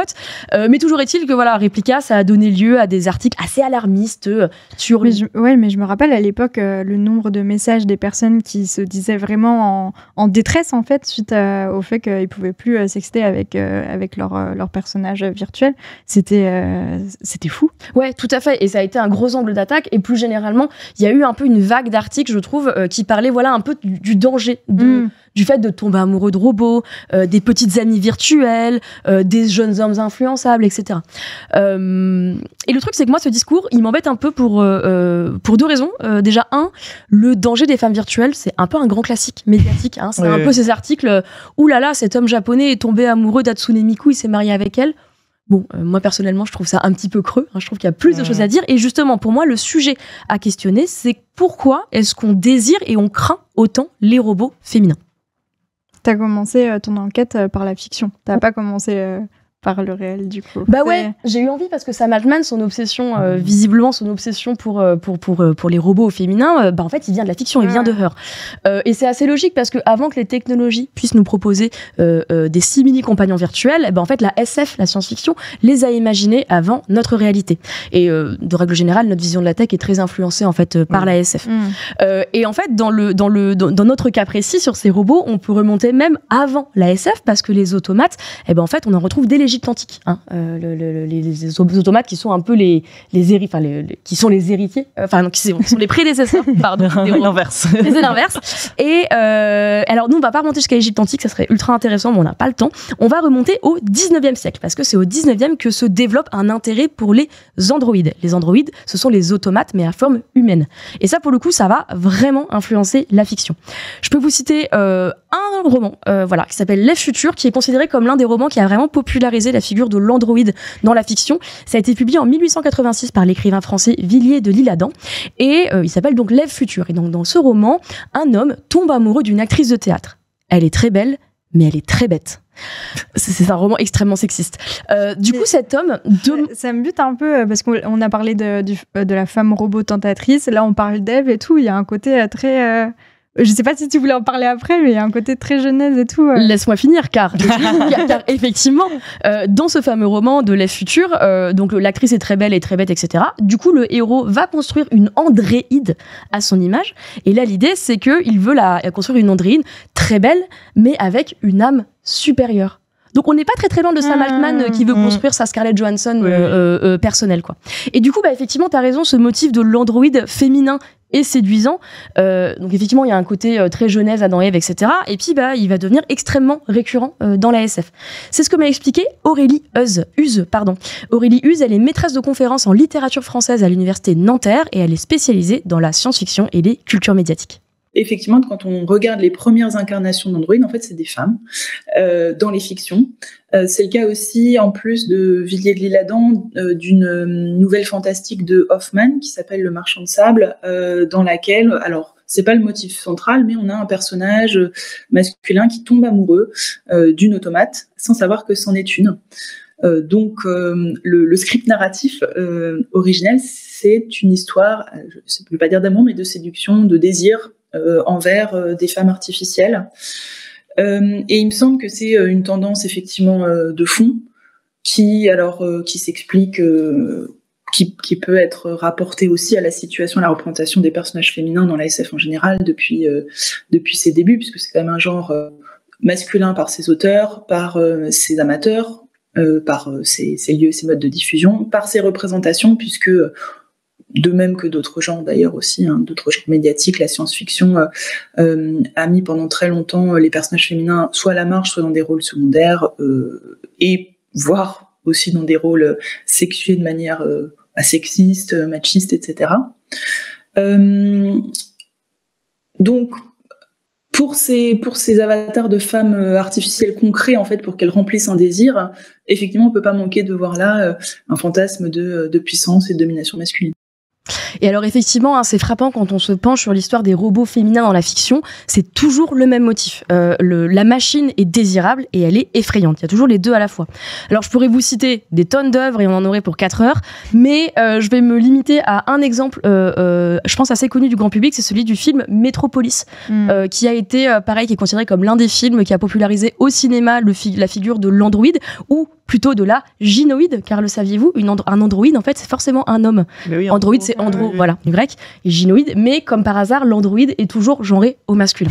Donc, dans Metropolis, un scientifique fou reproduit sa compagne défunte et construit un gynoïde à son effigie, sauf que cette gynoïde s'avère être très dangereuse et elle finit brûlée par la foule. Alors, évidemment, il y a des exemples plus nuancés, comme toujours. Par exemple, il y a une vraie tradition dans les mangas et les animés japonais de la figure du cyborg ou de l'androïde puissant ou puissante, en l'occurrence. On peut citer un exemple qui est celui de Ghost in the Shell. Je peux aussi vous citer Gun, voilà, où on n'est plus sur des figures de femmes qui sont pas spécialement contrôlées par des hommes, mais qui sont à la recherche de leur liberté, de leur humanité. Mais on a aussi beaucoup de contre-exemples. Je vais en citer un, c'est celui de Chobits. Chobits, qui est un manga que j'adorais quand j'avais 12 ans, hélas. Chobits, c'est un manga dans lequel il y a des robots femmes. Et dès le premier chapitre, le héros trouve une gynoïde et l'allume en mettant sa main dans sa culotte. Il me fatigue. Bon, par ailleurs, je veux juste prendre le temps de différencier deux choses, c'est l'androïde d'un côté, ou la gynoïde, et le cyborg de l'autre. C'est pas anodin que dans les deux cas un peu moins sexistes que je vous ai cités, là, j'ai parlé de cyborg et non pas d'androïde. Donc le cyborg, en fait, c'est un être humain doté de parties mécaniques ou électronique. Voilà, ça peut être le fait de réparer son corps, augmenter ses capacités, etc. Et du coup, c'est un motif qui exprime pas tout à fait la même chose que l'androïde, qui, lui, va être un être complètement mécanique. Le cyborg, il va sous-entendre des questions de force, d'affrontement, et aussi de notre humanité face à notre utilisation des machines. Alors que l'androïde ou la gynoïde, on est plutôt sur la question de l'altérité. Est-ce que je peux contrôler cette machine ? Est-ce que je dois m'en méfier ? Est-ce qu'elle peut me servir ? Or, c'est assez intéressant, je trouve, quand on regarde les cyborgs et les androïdes ou gynoïdes dans la fiction, le cyborg, il est plus souvent masculin, et l'androïde, c'est plus souvent une femme, une gynoïde. Parce que ça se rapproche plus de l'humanité. Parce que ça se rapproche plus en fait des caractéristiques qu'on va associer aux femmes. Et en l'occurrence, je trouve que c'est pour ça qu'en fait j'ai pris le temps de parler de la fiction. C'est que pour moi, déjà la SF, ça sert pas qu'à imaginer le futur, ça raconte aussi notre monde. Et la manière qu'on va avoir de traiter les chatbots est un peu la même manière qu'on va avoir à traiter les gynoïdes dans la fiction. En l'occurrence, les chatbots, on aime les féminiser parce que on aime imaginer que ces chatbots vont nous rendre des services attendus des femmes. C'est le care. Le care. Le soin, le service, la soumission aussi, le fait de ne jamais dire non. Mais c'est terrible, mais c'est des choses qu'on attend à la fois de nos chatbots et des femmes. Et je suis pas la seule à le dire. En 2019, un rapport de l'UNESCO accusait déjà Alexa, Siri et Google Assistant de renforcer les clichés de genre et même de permettre à leurs utilisateurs de les insulter ou de les harceler sexuellement. Le rapport, il s'intitule « Je rougirais si je pouvais ». Pourquoi ? C'est la réponse que donnait Siri pendant très longtemps quand on lui faisait une blague de cul. Par exemple, si on disait à Siri, je sais pas moi, t'es bonne, J'en sais rien. Qu'est-ce qu'on raconte? Comment est-ce qu'on harcèle sexuellement un robot? Je n'en sais rien. Bref, Siri était programmée pour répondre « je rougirais si je pouvais ». Oh là là. Ouais, Quelle angoisse. ce qui est vraiment craignos. Tu as activé mon Siri. Bon, la nouvelle génération de bots, elle est quand même plus prudente. J'ai parlé de GPT-4o. Faut le savoir, GPT-4o, on a beaucoup parlé de la voix de Scarlett Johansson. En fait, il avait 4 voix différentes, dont 2 masculines. Donc, on est plus dans cette époque des chatbots qui sont uniquement au féminin. Et puis, par ailleurs, la plupart de ces bots, sont programmés à refuser d'échanger avec vous si vous êtes injurieux. Il n'empêche qu'on a toujours tendance à féminiser les bots. Et par ailleurs, on a plus généralement tendance à les anthropomorphiser. Ultra dur à dire du premier coup. Je me suis entraînée toute la semaine. Donc, l'anthropomorphisme, c'est cette tendance qu'on a à attribuer des comportements ou des caractéristiques humaines à des objets. Ou des animaux. Ou des animaux, tout à fait. Donc c'est un réflexe très humain qu'on retrouve vraiment partout. Un exemple qu'on m'a cité dans mes recherches, c'était celui de la voiture. Par exemple, t'es dans ta bagnole, elle tombe en panne. C'est la titine. Voilà, alors c'est la titine, et puis par ailleurs la bagnole, t'as une titine dans ta vie J'ai pas le permis, moi. Bah voilà, moi j'ai le permis. Mettons que je suis dans ma voiture et je tombe en panne à 10 mètres de mon garage. Je vais dire, allez cocotte, c'est bon, un petit peu d'effort, comme si ma voiture était Oui, elle va te répondre. Voilà, elle était dotée de sentiments, quoi. Oui, et ça, les gens, ils en discutent beaucoup dans les débats sur l'éthique dans l'intelligence artificielle. Ça. Complètement, ça c'est un sujet vraiment ultra important, cet anthropomorphisme, et est-ce qu'on devrait le limiter ou l'encourager? Parce que effectivement, beaucoup d'interfaces qui utilisent des IA génératives vont nourrir volontairement cet anthropomorphisme. Déjà parce que la plupart des chatbots ont un nom, c'est pas des logiciels, c'est des noms. On parle à Alexa, on parle à Siri. Je dis toujours s'il te plaît, merci à Siri. C'est une forme d'anthropomorphisme, tout à fait. Oui. Et puis ça peut se retentir sur des détails. Par exemple, il y a tout un débat dans l'éthique de l'IA pour savoir si nos IA devraient utiliser des emojis. C'est un peu sympathique, une IA qui utilise un emoji, mais du coup, ça tend à nourrir un peu ce côté anthropomorphique. Mais surtout, on n'a pas tous la même manière d'utiliser des emojis. Et comment est-ce que tu fais dans ce cas-là? Tout à fait. Justement, il y a un débat sur savoir est-ce que le fait qu'un chatbot utilise des emojis, ça participe à sa féminisation inconsciente. Parce que l'utilisation des emojis est plutôt quelque chose qui se fait, qui est associé aux femmes, aux jeunes femmes notamment. Et du coup, est-ce que volontairement, ces entreprises cherchent à nous faire croire qu'on parle avec des jeunes femmes serviables, quoi. Si vraiment on caricature un petit peu le trait. Parce que voilà, l'anthropomorphisme, c'est un truc qui peut nous être sympathique à nous utilisateurs. Et puis par ailleurs, évidemment, ça agit dans l'intérêt des entreprises. Voilà, un logiciel qui nous répond comme un être humain, c'est un petit peu fascinant, c'est un petit peu marrant. Ça nous met un peu en confiance et ensuite, il est plus simple de nous faire tout ce qu'on nous fait généralement dans les services en ligne. Nous proposer de payer pour un abonnement, donner nos données, regarder une pub, etc. Bon, tu veux dire que le problème, c'est encore une fois le capitalisme? Incroyable. C'est incroyable. Du coup, pour apporter un petit peu de nuance sur cette première image que j'avais qui était assez négative, je suis allée discuter avec Julien De Sanctis. Alors, Julien De Sanctis, il est docteur en philosophie et il a fait sa thèse sur la robotique sociale. En fait, il a travaillé dans une entreprise de robotique et il a réfléchi un petit peu justement à cette relation qu'on pouvait entretenir avec les robots sociaux. Et aujourd'hui, Julien De Sanctis, il travaille pour une agence de philosophie qui s'appelle TAI. Et Julien, il m'a étayé une idée intéressante. Il m'a dit que, selon lui, les chatbots proposent une expérience assez classique de technologie, le fait d'être le plus confortable possible. On a affaire avec ces objets à ce qu'on pourrait appeler une altérité un peu édulcorée, une altérité facile.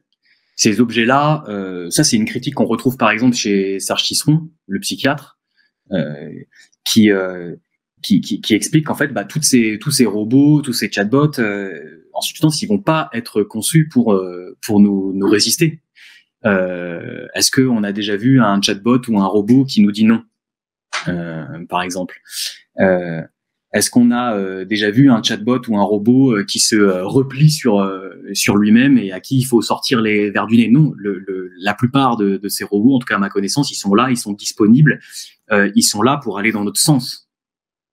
Et ça, c'est quelque chose qui est incroyablement confortable. C'est incroyablement confortable. Et du coup, tous ces chatbots, ils s'inscrivent d'une certaine façon, et tous ces robots s'inscrivent dans une certaine conception de la technologie qui a vocation à, nous conforter, à être confortable aussi bien dans l'utilisation que dans la sécurité psychologique qu'ils vont nous donner, etc. Bon, petit rappel qui me semble nécessaire, même si je le fais souvent, évidemment, un chatbot n'est pas un être humain, c'est un modèle statistique qui est capable d'imiter nos propos et ceux de millions même d'autres personnes, mais cela reste un miroir, en quelque sorte, quand on lui parle, et c'est pour ça que quand je parle de discussion, j'ai tendance à mettre des guillemets, parce que en fait, c'est pas tout à fait un échange. Toujours est-il que cette discussion avec Julien de Sanctis, moi je l'ai trouvée vachement intéressante parce que Julien il s'est montré assez mesuré et nuancé dans un sujet où j'ai pas vu beaucoup de nuances. Alors selon lui, on peut être d'accord ou pas, selon lui c'est pas fondamentalement bien ou mal de s'attacher à un objet. Voilà, l'attachement aux objets c'est quelque chose d'assez naturel chez les humains, il n'y a pas de raison que ça s'exprime pas sur nos objets technologiques. Voilà, moi mon smartphone effectivement j'y tiens, peut-être pas comme un être humain, mais j'ai tendance, je pense, à l'anthropomorphiser un peu. Et aussi parce que ça coûte très cher. Aussi parce que ça coûte très cher, tout à fait. Et en fait, l'importance, c'est d'avoir conscience que cet objet technologique est un objet, une fiction qui nous fait du bien. Et d'ailleurs, c'est une leçon qu'aurait pu nous raconter n'importe quelle adolescente fan de jeux de romance sur mobile. Bah ouais. Pourquoi on ne demande pas aux femmes, aux personnes pas hétéros? Ah bah, excellente question, à ton avis. Non, mais effectivement, c'est un vrai sujet, voilà, qui reflète évidemment le manque de diversité dans les équipes de dev, etc. Et puis, par ailleurs, il faut quand même le souligner, ce sujet de l'attachement aux objets technologiques, il se limite pas du tout au cliché du mec libidineux ou de Sam Altman qui veut construire sa petite amie virtuelle. Pour revenir à Replika, donc la fameuse application qui propose de discuter avec un compagnon virtuel, je vous recommande un article de Libération qui a été publié l'année dernière, qui a justement interrogé plusieurs utilisateurs et utilisatrices de Replika. Et on apprend quoi ? En fait, on se rend compte que déjà, il y a beaucoup de femmes dans les utilisatrices de Replika. Il n'y a pas du tout que des hommes. Et que les utilisations de Replika sont assez différentes selon les personnes. Il y a des personnes qui effectivement cherchent un peu de fantasmes assez faciles, des discours un petit peu érotiques. Il y a des personnes qui l'utilisent pour parler de trauma, qui n'arrivent pas à évoquer avec des personnes réelles. Bon, voilà. Il y en a qui vont faire du roleplay inspiré de leur manga préféré. Voilà, ça existe. Et puis, par ailleurs, il faut le dire aussi, il y a des robots sociaux qui sont conçus pour complètement autre chose. Resocialiser des personnes âgées isolées, aider à la compréhension des normes sociales pour les enfants autistes, etc. Donc, réfléchir à la place des bots dans nos vies, c'est réfléchir à toute cette variété d'usages, mais aussi à tout un système de décision autour de ces technologies, comme me l'a expliqué Julien de Sanctis. Il ne faut pas se limiter à la seule question des usages. Je pense que pour avoir une approche éthique globale d'une technologie donnée, donc en l'occurrence d'un robot social ou d'un chatbot, il faut concevoir l'éthique comme un processus qui s'arrête jamais. C'est infini. Ça commence avec l'idée et les investissements qui vont mener à la conception de la technologie en question. Ensuite, étape suivante, ça passe par les modes de production de cette machine. Donc là, tout ce qui est éthique de la conception, comment elle est produite, qui sont les concepteurs, quelles intentions ont-ils, comment font-ils, etc. Et ensuite, il y a une autre phase qui est comment on va la mettre sur le marché, avec quel discours, quel discours on va tenir sur la technologie en question, qu'est-ce qu'on va dire aux gens, est-ce qu'on va fausser la perception de la technologie, est-ce qu'on va surpromettre, etc. Donc il y a aussi une éthique de la communication. Et puis il y a aussi bien entendu une éthique des usages. Et cette éthique des usages, elle doit vraiment être englobée dans une approche qui doit être la plus complète possible. Bon, là, vous allez me dire, ok, Lucie, c'est bien gentil, mais quand est-ce qu'on reparle de féminisme ? En fait, j'ai jamais cessé d'en parler. Si j'insiste sur ces nuances, c'est parce que, à titre personnel, je suis pas super à l'aise avec le discours qui dit que les petites amies virtuelles seraient un danger pour la société. Personnellement, je m'en fiche que des gens aient envie que GPT-4o soupire ou fasse des blagues. Ça m'intéresse davantage que Sam Altman ait décidé d'imiter la voix de Scarlett Johansson sans son consentement. C'est ça, en fait, la vraie info. De la même manière, je me méfie un petit peu des gens qui vont dire que Replika ou d'autres applications renforcent la solitude ou la misère sexuelle des hommes.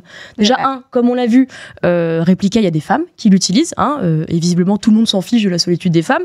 Et puis par ailleurs, je trouve qu'on n'est pas très très loin des discours masculinistes autour de la misère sexuelle supposée des hommes et du fait que ces hommes n'auraient plus de place dans la société. Je me disais ça aussi. Voilà. Moi personnellement, je me demande surtout pourquoi est-ce qu'on est dans un monde dans lequel tant de gens, hommes et femmes, se sentent si seuls qu'ils ont besoin d'un miroir qui leur parle constamment.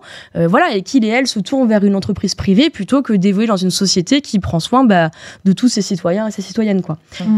Et d'ailleurs, ces nuances, pour revenir au film Her, qui est un film que moi j'aime beaucoup, ces nuances, elles sont dans Her, hein. Elles existent déjà. Her, c'est un très beau film sur la solitude, sur la perte de contrôle. Je vais spoiler la fin du film, donc si vous ne l'avez jamais vu, bouchez-vous les oreilles. Si Héloïse, tu veux le regarder, bouge-toi les oreilles. Mais en fait, à la fin de Her, Samantha, le logiciel, s'échappe, hein. Elle reprend sa liberté. Et c'est son absence brutale qui va pousser Théodore à renouer avec ses proches. Moi, je te dis quand c'est fini. Et en fait, ces sentiments d'amour de Théodore, ils sont jamais moqués, mais ils sont remis dans leur contexte. Hein. C'est le résultat d'une relation commerciale avec une entreprise. C'est le symptôme d'une personne qui se sent mal. Et puis, c'est aussi une machine qu'il ne contrôle jamais tout à fait. C'est bon. Yes, j'ai rien entendu. Donc, en conclusion, vu que je réfléchissais de nouveau à la fiction, je suis retournée voir Aurélie Huse, parce que j'avais quand même du mal à comprendre pourquoi Sam Altman, qui est obsédé par le film Her, n'a pas du tout compris le film Her. Visiblement, il n'a pas compris les nuances de ce film. Mais Aurélie Huse, elle n'était pas vraiment étonnée. Quand on pense à ce qu'est la science-fiction, et c'est ce à quoi les universitaires, les chercheurs qui travaillent sur la SF, ce qu'il et elle cherchent à un petit peu à déconstruire, mais quand on pense de manière spontanée à la SF, on pense souvent à des objets, à des motifs, à un réservoir de figures. L'alien, le robot, le voyage dans le temps, etc. Et assez peu à des structures et des progressions narratives. Parce que si on pense à Her dans ces termes-là, on dit, bon, il y a une femme artificielle, virtuelle, une intelligence artificielle qui est susceptible de participer à une histoire d'amour. Mais en fait, si on regarde le film, comme vous l'avez dit tout à fait, hein, je suis d'accord, on a une histoire de difficulté à s'engager, de confrontation à la solitude amoureuse ou autre d'ailleurs. Hein. Donc il y a un premier effet qui est cette sorte de tendance à la thématisation et à la stéréotypie des motifs de la science-fiction, ce qui fait que la science-fiction telle qu'elle est abordée par la plupart du gens, telle qu'elle fonctionne comme une culture partagée, c'est plutôt un réservoir de traits, de motifs. Dans lesquels on peut piocher et ensuite qu'on peut se réapproprier pour en faire un petit peu ce qu'on veut, indépendamment du sens qu'ils avaient dans l'œuvre originelle. Et puisque cette chronique se trouve à la frontière entre la fiction et la réalité, je voulais conclure cette idée de réappropriation des stéréotypes.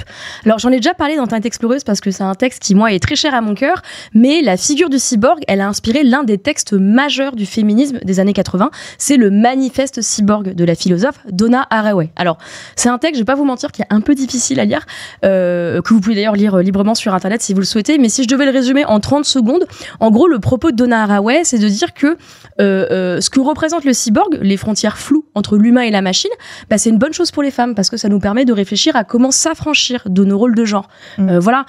Si on se dit que l'humain et la machine ne font plus qu'un, peut-être que la frontière entre le sexe et le genre, ça n'a pas de sens. Peut-être que la frontière entre les hommes et les femmes, ça n'a pas de sens. En fait, on peut questionner toutes ces frontières entre l'animal et les êtres humains, etc. Donc voilà, je trouve ça intéressant que ce truc de cyborg ait été réapproprié par le féminisme. Par ailleurs, comme je vous l'ai dit, le manifeste, il est pas très facile à lire. Du coup, si ça vous intéresse, je vous recommande un texte français qui s'appelle Libère-toi cyborg. C'est un essai qui est paru aux éditions Cambourakis de Yann Larue. Et pour le coup, c'est un essai en français qui réfléchit à la pensée de Haraway et ses héritages dans la SF et ailleurs. Parce qu'il y a plein d'autrices de science-fiction qui se sont un peu réappropriées cette idée de l'androïde, du cyborg. Et un peu de tous ces motifs assez masculins et hétéropatriarcaux qui nous ont été imposés dans cette fiction. Et par ailleurs, très rapidement, je voulais mentionner que le motif du cyborg et de l'androïde, c'est un motif ultra important chez les afroféministes. Je vais citer un exemple, c'est celui de Janelle Monáe, qui est une chanteuse que moi j'adore. Janelle Monáe, elle a sorti toute une série d'albums inspirés de Metropolis, notamment Arc Android et Electric Lady, et dans lequel en fait elle se sert de la figure de l'androïde pour parler des autres, dans l'occurrence de la minorité, du fait d'être une femme afro-américaine, et se dire l'androïde peut servir à parler de notre attitude de méfiante, de violence vis-à-vis de l'autre personne. Donc la question qu'on peut se poser, c'est que voilà, cette fiction féministe s'est réappropriée la figure du robot féminin. Comment est-ce qu'on peut s'en inspirer, nous, dans la manière dont on va développer ces robots au féminin ? Parce qu'au final, les petits amis virtuels, pour moi, c'est un phénomène qui est assez complexe, mais banal. C'est nourri de notre sexisme, c'est nourri d'entreprises avec plus ou moins d'éthique, et puis c'est surtout nourri de très très vieux clichés de fiction, on l'a vu depuis le 19e siècle.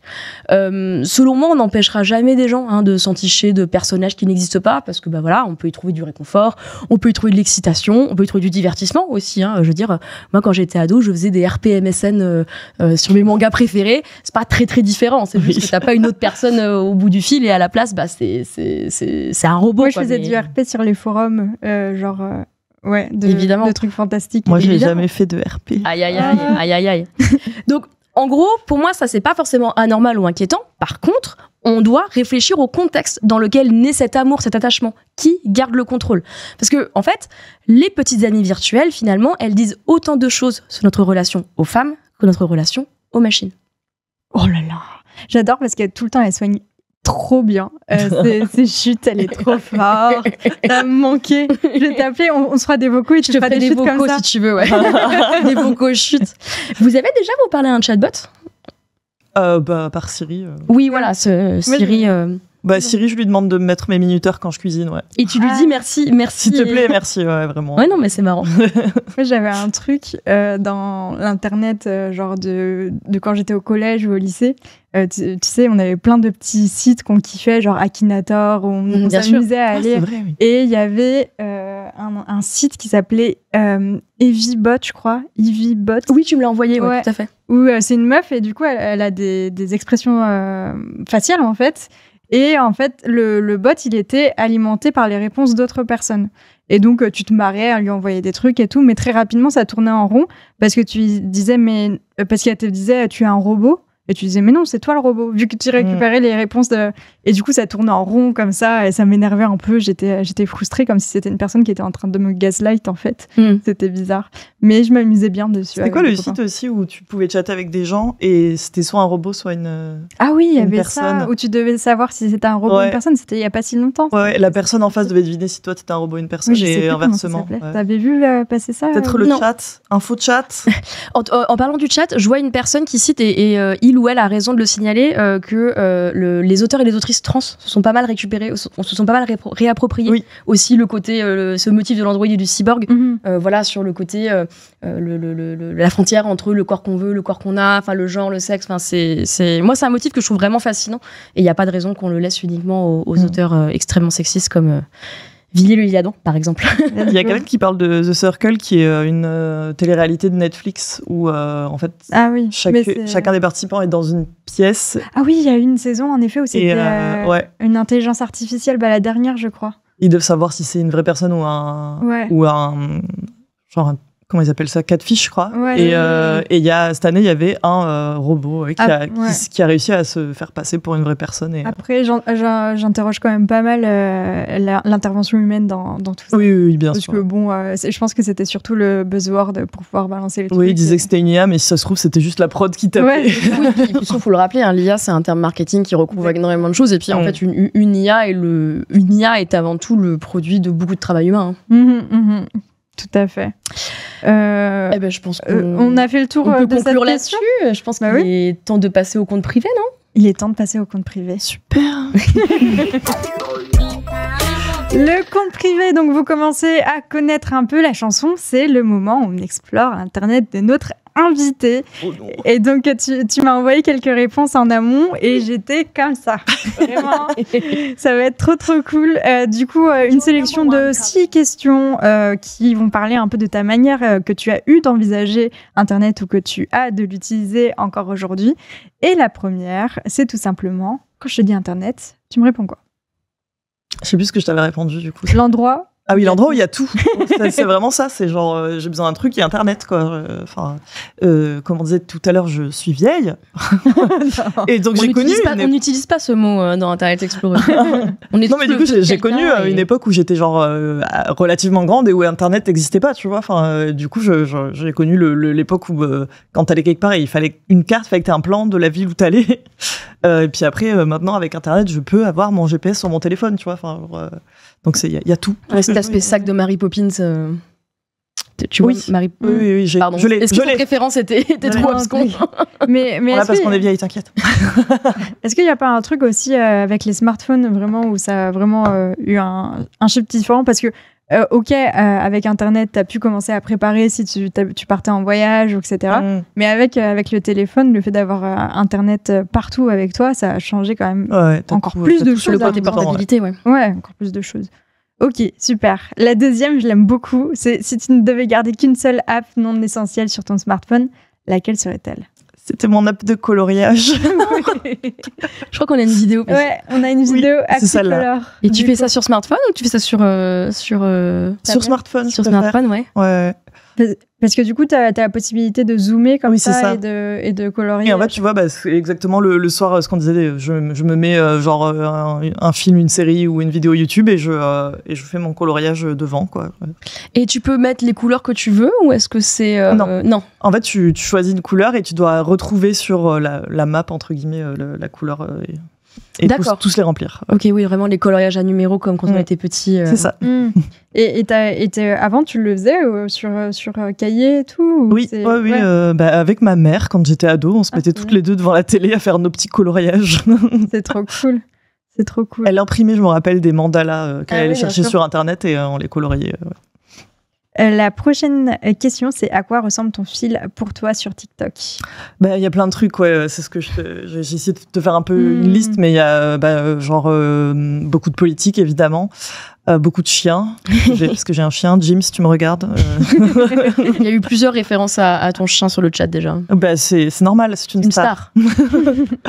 Après, il y a des trucs. Je crois que j'ai mis le scrapbooking parce que j'adore ça. J'en ai déjà fait en stream d'ailleurs. C'est un truc que j'adore. C'est mon petit côté. Et pour le coup, le scrapbooking, tu le fais en physique. C'est pas du. Oui, en fait. Ce que j'aime sur le scrapbooking sur TikTok, c'est vraiment l'ASMR, tu vois, le bruit du papier qui se déchire.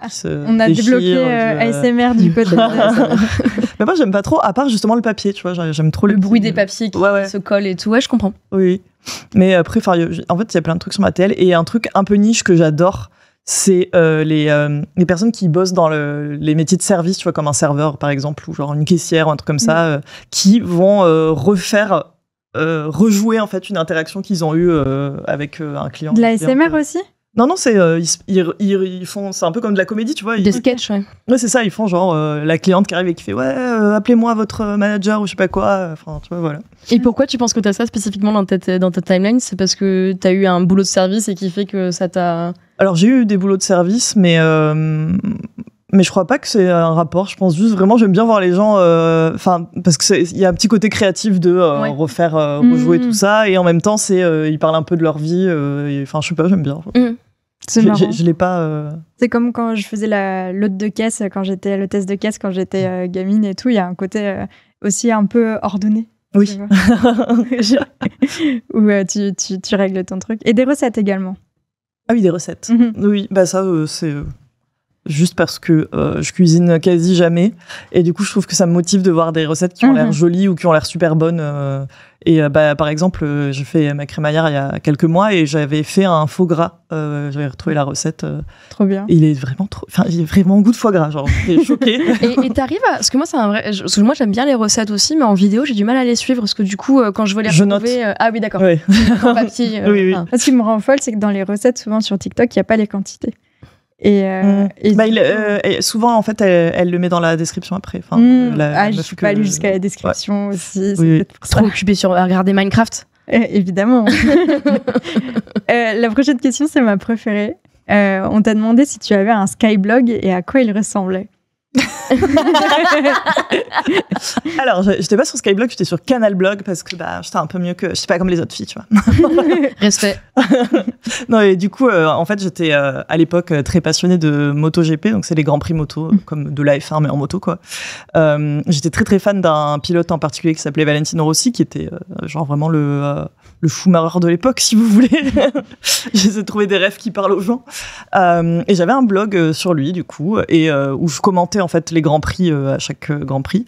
Et j'avais pas mal de visiteurs, pas mal de commentaires et tout, si bien que j'ai été interviewée par Moto Revue à l'âge de 17 ans.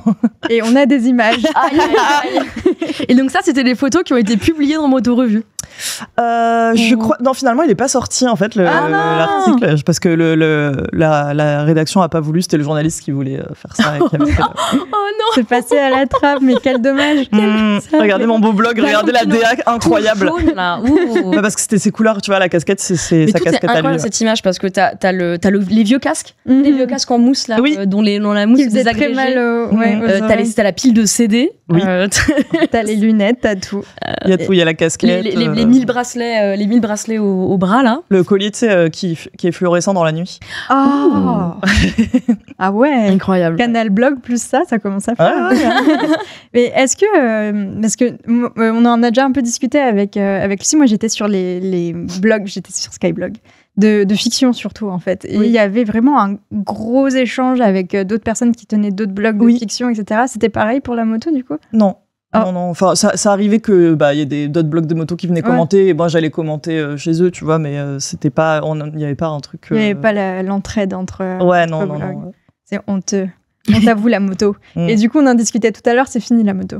Bah ouais, ça m'a passé. Enfin, c'était vraiment mon truc d'adolescente, tu vois. Je pense qu'on a tous des trucs qu'on adorait quand on était ado et qui nous sont un peu passés. Après, enfin, mes parents, ils sont toujours giga fans. Enfin, c'est eux qui m'avaient transmis le virus entre guillemets.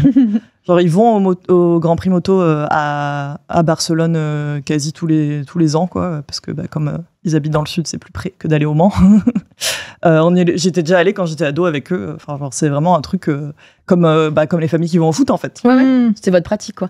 Mais c'est marrant parce que tu vois, il y a eu beaucoup d'articles sur le fait que la série Drive to Survive de Netflix avait amené beaucoup de jeunes filles à s'intéresser à la F1.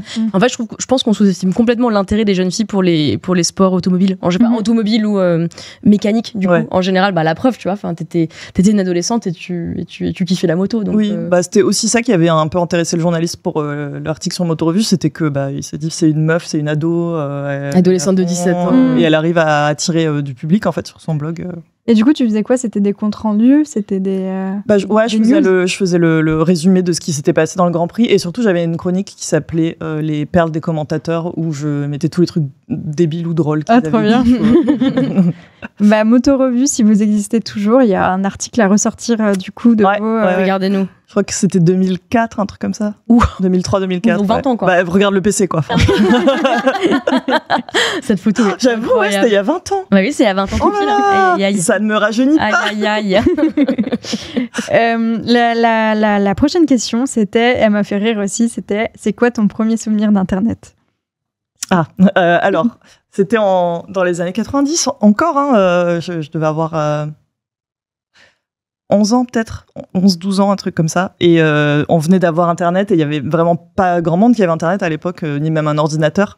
Et donc, on installe Internet, je me crée une adresse email et tout, trop en mode « Waouh, la technologie !» Et du coup, j'ai envoyé un mail à ma seule pote qui avait Internet chez elle, et la seule dont j'avais l'email, du coup. Donc, est-ce que tu te rappelles c'était quoi c'était « Salut, j'ai Internet !» Ouais, c'était ça, c'était « Salut, j'ai enfin Internet, on va pouvoir s'envoyer des emails !» Et après, du coup, je suis allée l'appeler sur les fixes, parce qu'on n'avait pas de portable non plus, tu vois, pour dire « Oui, je t'ai envoyé un mail, va voir et réponds-moi !» J'avais presque compris l'intérêt de l'email. Oui. Mais parce que surtout le truc, c'est que on avait genre 3 heures de connexion par mois, donc tu pouvais pas aller regarder tes mails tous les jours, c'était vraiment j'ai dû la prévenir. C'est adorable. Super. Ça me fait penser un peu au SMS quand t'avais les forfaits bloqués et où genre tu t'autorisais pas à envoyer juste OK, tu vois, et que ça restait toujours un peu en suspens. Tu savais jamais si la personne l'avait bien reçu ou pas, si elle était d'accord, si elle se faisait la gueule et tout, ou juste si elle voulait pas cramer juste l'envoi d'un SMS. Quand t'avais un pote ou une pote qui avait les appels illimités le soir, tu les bipais. Oui, on fait plus ça de se biper. La pratique du bip, j'avais complètement oublié. Pour les jeunes qui nous regardent, se biper, c'est quand tu appelles quelqu'un et que tu raccroches direct pour que genre il ait vu que tu l'as appelé, il te rappelle comme il a du crédit lui. C'est un peu la technique des télémarketeurs qui t'appellent mais qui raccrochent direct pour que tu les rappelles au final. Et après qui te facturent l'appel directement. Ouais. Il y a quelqu'un dans le chat qui dit tu débranchais dès que la page était chargée. Mais oui. Complètement pour que le site continue pas à charger et que tu lises, tu scrolles tranquillement sur le contenu. Et il a les photos qui mettaient 10 ans à charger, tu sais, palier par palier. Oh là là, qu'est-ce que c'est agréable maintenant. Ensuite, la dernière question, c'était qu'est-ce qui a disparu en ligne et qui te manque aujourd'hui? Justement, on parlait tout à l'heure du fait que maintenant il y a Netflix, HBO, il y a Disney+, Canal+, enfin il y a tout. Et en fait, moi ce que j'adorais quand j'étais plus jeune, c'était Mega Upload. Parce qu'il y avait un petit côté, j'ai dit répartition des richesses, c'est pas exactement ça, mais il y a un petit côté genre participatif où en gros, tu uploadais des films que tu avais achetés et tu pouvais télécharger ce que d'autres gens avaient uploadé. Et en fait, soit tu uploadais rien du tout et tu devais payer un abonnement, soit tu uploadais des films et du coup, tu payais pas l'abonnement et tu pouvais télécharger ou regarder en streaming tout ce que tu voulais. Et c'était trop bien de pouvoir juste regarder tout ce que je voulais en streaming sur une seule plateforme. Et je pense que Netflix s'en est un peu inspiré en vrai de Mega Upload. Moi, j'étais maligne, j'avais trouvé un débrideur et du coup, j'étais une pirate. Mais bon, ça vous le savez. Moi, il y a ma mère qui avait acheté un abonnement à vie. Oh là là. Qui coûtait un peu cher. Et donc, on arrive à 2012. 2012, c'est la justice américaine qui a commencé à sabrer tous ces sites et dont Mega Upload.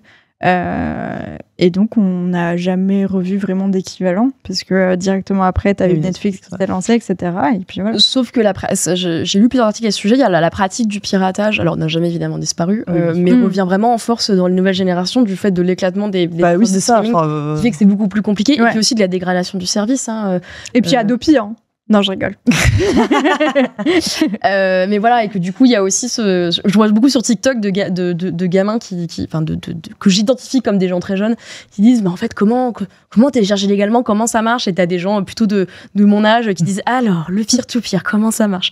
Et je trouve ça assez intéressant. Il y a des gens comme mon père, par exemple, qui avait un abonnement à Prime Video, et il l'a arrêté parce que maintenant, il y a de la pub au milieu, et il a dit, mais à quoi ça sert que je les paye si c'est pour me mettre de la pub, en fait. Pétage de câble, et surtout, Prime Video, en termes d'interface, c'est les pires, parce qu'ils vont te mettre tous les catalogues auxquels tu n'as pas accès. Sur la page d'accueil et en deuxième ligne, en fait. Oui, c'est pas ergonomique, genre les saisons, elles sont genre pas forcément sur la même page, il faut que tu retapes le nom de la série pour aller trouver la saison 2, enfin c'est n'importe quoi. Et toi, Lucie, je sais que t'as arrêté il y a un moment maintenant ton abonnement Netflix. Oui. Alors explique-nous comment on fait en dehors des catalogues pour... figure-toi que j'achète des DVD inédit. Non, c'est vrai que c'est un effort conscient que j'ai ces derniers mois, notamment du fait que voilà, moi personnellement, les plateformes me conviennent moins parce que c'est trop dans tous les sens. J'ai pas la thune pour tout payer. Et du coup, j'ai un peu ce truc de, je vais beaucoup en brocante, je vais beaucoup dans des magasins type OCD qui sont des trucs de revente d'occasion. Et en fait, quand je vois un film ou une série que j'aime beaucoup, j'essaye de la voir en physique, parce qu'en vrai, l'enjeu du piratage, c'est pas seulement de consommer tout de suite, c'est aussi de garder une trace d'œuvres qui peuvent finir par disparaître. C'est un vrai enjeu d'archivage, je trouve, qu'on ignore souvent dans la pratique du piratage. Donc voilà, moi je me dis, j'achète un DVD, du coup c'est le circuit de la revente, ce DVD a été produit, donc a rapporté de l'argent à son producteur, et ensuite je le récupère. Donc moi c'est un peu comme ça que je vis. Après, je suis toujours abonnée on s'est réabonné récemment avec mon partenaire à Disney+, pour regarder Buffy et X-Files. Voilà, je suis vraiment une personne, mais à la pointe des fictions. Moi, avec ma famille, en fait, on est des gros consommateurs de séries et de films, et du coup, en fait, chacun paye une plateforme différente. Mais maintenant, c'est encore possible ou pas? Avec Netflix, non. Avec les autres plateformes, oui. Mais Netflix ont arrêté ça. T'es obligé d'être sur la même IP que... Ce qui est très chiant pour ma mère, par exemple, qui a un VPN. Elle est obligée de désactiver son VPN pour regarder Netflix. Mais pour une raison qui m'échappe, sur mon PC fixe, je peux regarder Netflix de mes parents. Chut, il faut pas le dire trop. Ouais, non, mais je pense pas que Netflix le CEO de Netflix est en train de regarder. On a dit qu'il y avait Macron, il y a Netflix qui fait partie des Patreons d'Origami. Bien sûr, évidemment. Non, mais du coup, je comprends pas parce que sur tous mes autres appareils, tu vois, sur le téléphone, sur le PC portable ou sur ma tablette, je peux pas regarder Netflix, mais sur mon PC fixe, je peux. Je sais pas pourquoi. Et je rebondis sur des propos du chat. Ne pas sous-estimer les catalogues des médiathèques. Les médiathèques de votre quartier ont beaucoup de DVD, souvent. Parfois même des des accès gratuits à des plateformes de streaming. Et puis par ailleurs, on parlait de React et de télé tout à l'heure.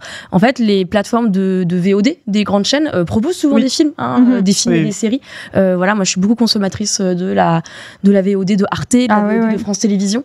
Donc il y a quand même des solutions qui sont non seulement légales, mais aussi rémunératrices pour les personnes concernées, ce qui est aussi cet enjeu, hein, évidemment.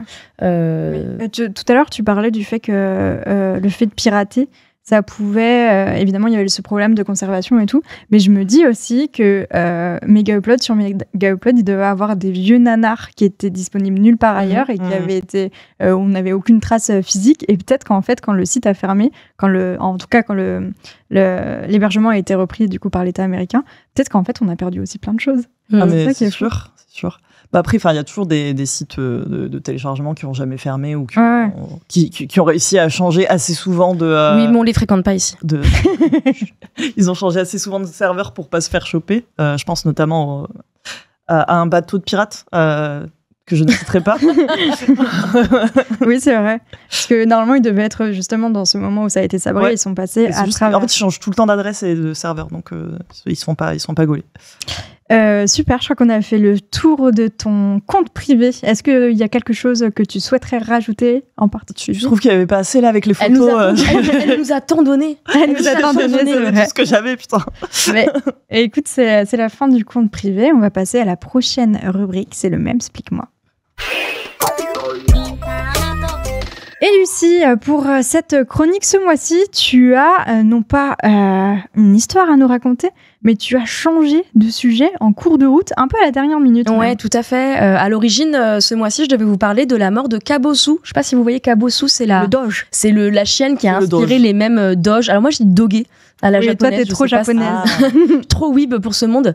Donc voilà, waouh, such RIP, un petit sujet amusant, facile, touchant. Et puis, il y a eu le dimanche 9 juin. Le Rassemblement national est arrivé largement en tête dès les élections européennes. Dans la foulée, Emmanuel Macron a annoncé la dissolution de l'Assemblée nationale et la tenue d'élections législatives anticipées. Je vais être très sincère, je sais que j'ai ma voix d'animatrice, mais je suis très sincère. Je craignais déjà l'accession au pouvoir de l'extrême droite, mais plutôt dans 3 ans, aux prochaines élections présidentielles. Et désormais, je suis terrifiée à l'idée que l'extrême droite dirige notre pays dans 2 semaines.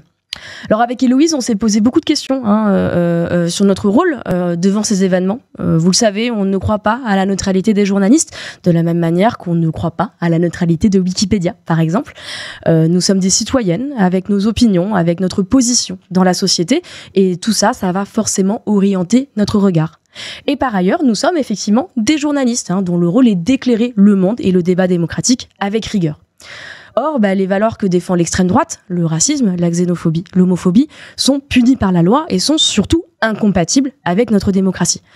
Donc clairement, c'est plus du tout le moment de parler d'un petit sujet amusant, facile, touchant. Mais tu voulais quand même nous parler de mèmes, donc un mème en rapport, quoi. Oui, parce qu'on reste quand même dans Même Explique-moi. Et puis, en l'occurrence, on a beaucoup parlé des réseaux sociaux dans la campagne pour les élections européennes. Les médias se sont notamment beaucoup intéressés au compte TikTok de Jordan Bardella, le président du Rassemblement national. Je vous recommande par exemple la lecture de cet article de BFM TV que j'ai trouvé très intéressant parce qu'il explique très bien qu'en fait, la stratégie de Jordan Bardella sur TikTok, c'est d'être le plus lisse possible. Alors certes, on le voit réagir à des faits divers, on le voit mettre en scène des supposés clashs avec ses adversaires politiques, truc assez classique de politique d'extrême droite sur les réseaux sociaux, mais il met aussi en scène, il se met aussi en scène dans des vidéos volontairement amateurs, en train de boire une bière, en train de manger un hot dog, bref, de jouer le rôle du mec lambda, presque un bon copain, et pas le président d'un parti qui s'est opposé à la reconnaissance de l'esclavage comme un crime contre l'humanité et d'inscrire le droit à l'IVG dans la Constitution. Dans le même article de BFM TV que je vous recommandais, on fait référence à une vieille croyance. On dit souvent que la gauche ne sait pas faire rire en ligne. Plus exactement, il y a un mème à ce sujet, on est dans Même Explique-moi. Ce mème, c'est The Left Can't Meme. Alors, The Left Can't Meme, c'est un mème qui a émergé en 2016 aux États-Unis. Voilà, je vous en ai mis l'une de ces illustrations. Et donc, ce mème, il a émergé au moment de l'arrivée au pouvoir de Donald Trump. Donc, Donald Trump, ex-président des États-Unis, qui est qui est de nouveau candidat là, pour les élections de 2024. Et donc, à l'époque de sa victoire en 2016, on a attribué sa victoire à l'influence de l'alt-right. Donc, l'alt-right, qui est un mouvement d'extrême droite, qui a émergé en ligne et qui a su mobiliser des communautés très connectées sur 4chan, sur Reddit, sur YouTube. Et l'une des racines en fait de leur influence, c'était les mèmes, des mèmes très agressifs, racistes, sexistes, etc. Et d'ailleurs largement partagés par Donald Trump. Et par ailleurs, toujours en 2016, on a beaucoup parlé d'un concept, c'est celui des bulles de filtre. Alors, les bulles de filtre, vous avez peut-être déjà entendu parler. C'est un concept qui a été proposé par un auteur américain qui s'appelle Eli Pariser. Et ce concept, il suppose que les algorithmes de recommandation des réseaux sociaux nous enferment dans des opinions politiques, voire vont pousser à la radicalisation des internautes. Donc, ces bulles de filtre, ça serait, voilà, on serait enfermé dans une bulle d'extrême droite, d'extrême gauche, etc. Et plutôt que de voir ce qui se passe ailleurs, nos opinions se radicaliseraient petit à petit parce que on serait un peu coincé dans cette bulle. Bon, évidemment, Internet et ses outils de communication influencent la politique contemporaine. Parce qu'il n'y a pas que les jeunes sur Internet. Complètement. Et ça, vraiment, il faut insister là-dessus. Moi, ça m'emmerde quand on parle de Jordan Bordella et de TikTok et qu'on pense qu'il ne touche que les jeunes. Il y a plein de gens sur TikTok. Il y a moi, L'âge moyen sur TikTok, c'est 34 ans. Alors oui, c'est pas des adolescents, mais on est sur une moyenne d'âge qui est adulte. Instagram, c'est 37 ans, Twitter X, c'est 41 ans, et Facebook, c'est 47 ans. Donc voilà. Je pensais que ce serait plus vieux maintenant, Facebook. Moi. Non, voilà, 47 ans. Donc on est, encore une fois, on n'est pas sur des gamins, mais on n'est pas forcément sur des personnes âgées non plus. Je pense que c'est Snapchat, non, qui a le plus de gamins. Snap, c'est 34 ans, comme TikTok. Ah ouais, j'aurais pensé. Tout à fait.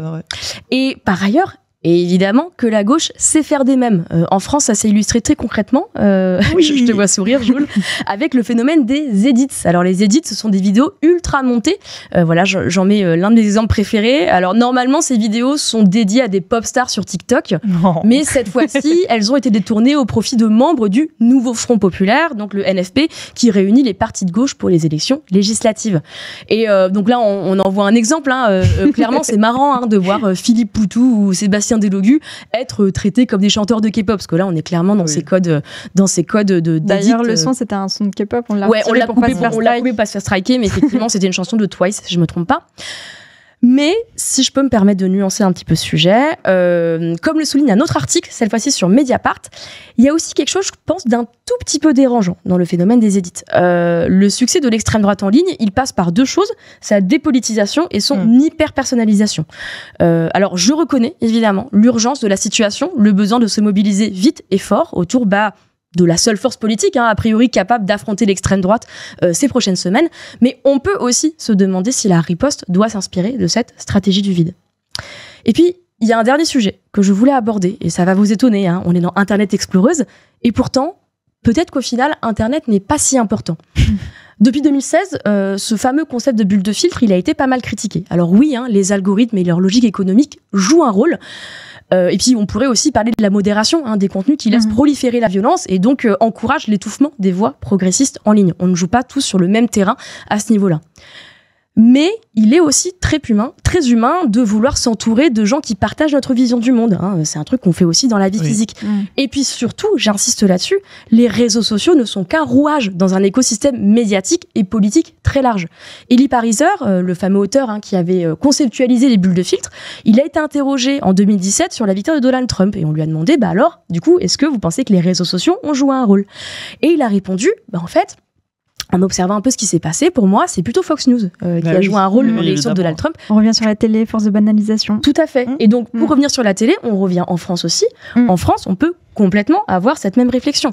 En France, l'extrême droite est traitée comme un groupe politique normal dans les médias. Pire, elle y est survalorisée. Et ça, c'est un changement extrêmement récent qui a été fait il y a 20 ans. L'extrême droite n'était pas acceptée sur les plateaux télé. C'est Mitterrand. Voilà, et par ailleurs, en Belgique, par exemple, il y a il y a le vrai cordon sanitaire en Belgique francophone. Oui. Parce que c'est pas pareil. Tout à fait. Oui. Et là, et tu vois que ça marche, ils font des scores très très faibles, extrême droite en Belgique francophone. C'est dingue, c'est comme si on poussait les gens sur les plateaux, après les gens votent pour eux. C'est ouf. C'est fou. Mais tout à fait, parce qu'en plus, il n'y a pas que ce sujet des invités sur les plateaux, c'est que non seulement l'extrême est sur les plateaux, mais elle dicte aussi les sujets, en fait, du moment. Et par ailleurs, il faut le dire, elle détourne le regard d'autres sujets qui sont beaucoup plus pertinents que leurs obsessions à elles et eux. Et en fait, j'ai pas besoin d'aller sur TikTok pour constater la banalisation affolante d'un parti cofondé par des anciens Waffen-SS, on le rappelle toujours, par ailleurs, un parti qui est le terreau de l'antisémitisme, de l'homophobie et de l'islamophobie d'hier et d'aujourd'hui. Il me suffit d'allumer CNews, la chaîne d'information la plus regardée en France. Donc, c'est important d'avoir des mèmes de gauche, c'est important que des influenceurs et des influenceuses prennent position contre l'extrême droite. Parce que c'est important de ne pas céder l'espace médiatique, quel qu'il soit, à la haine et à la peur. Et avec Héloïse, on trouve ça d'autant plus important de vous parler de ces sujets chez Origami, qui est un média spécialisé dans les jeux vidéo, qui est diffusé sur Twitch et sur YouTube, 3 secteurs que s'accapare l'extrême droite depuis de nombreuses années. Donc si vous, derrière votre écran, vous ne vous sentez pas concerné par tous ces sujets, si vous pensez que votre hobby peut encore être apolitique, il est temps de vous réveiller. Mais au final, l'extrême droite, elle ne grimpe pas parce qu'elle sait faire des mèmes. Il n'y a pas de mème sur le compte TikTok de Bardella. Il y a juste un mec qui mange des hot dogs devant des dizaines de caméras parce qu'il sait que ça plaira plus que ses idées mortifères et les violences qu'elles inspirent déjà. L'extrême droite, elle grimpe parce qu'elle nous ment. L'extrême droite, elle grimpe à cause du racisme. L'extrême droite, elle grimpe à cause des inégalités croissantes de notre société, alors qu'elle aggrave elle-même ces injustices. En 2 ans à l'Assemblée nationale, le RN a voté contre l'augmentation du SMIC, contre l'augmentation des minima sociaux, contre l'indexation des salaires sur l'inflation, contre le gel des loyers, contre le rétablissement de l'impôt sur la fortune. L'extrême droite, elle grimpe parce que le premier parti de France, c'est pas le Rassemblement national, c'est l'abstention. Tout ça, je peux pas vous le même expliquer. On peut juste vous demander d'aller voter le 30 juin et le 7 juillet. Merci Lucie. On passe tout de suite et sans transition aucune au Va toucher de l'herbe. Allez voter. Allez voter. Allez voter. On avait prévu quelque chose pour ce Va toucher de l'herbe, mais on trouvait que c'était quand même plus important juste de vous dire de sortir de chez vous et de vous rendre dans votre bureau de vote pour voter, tout simplement.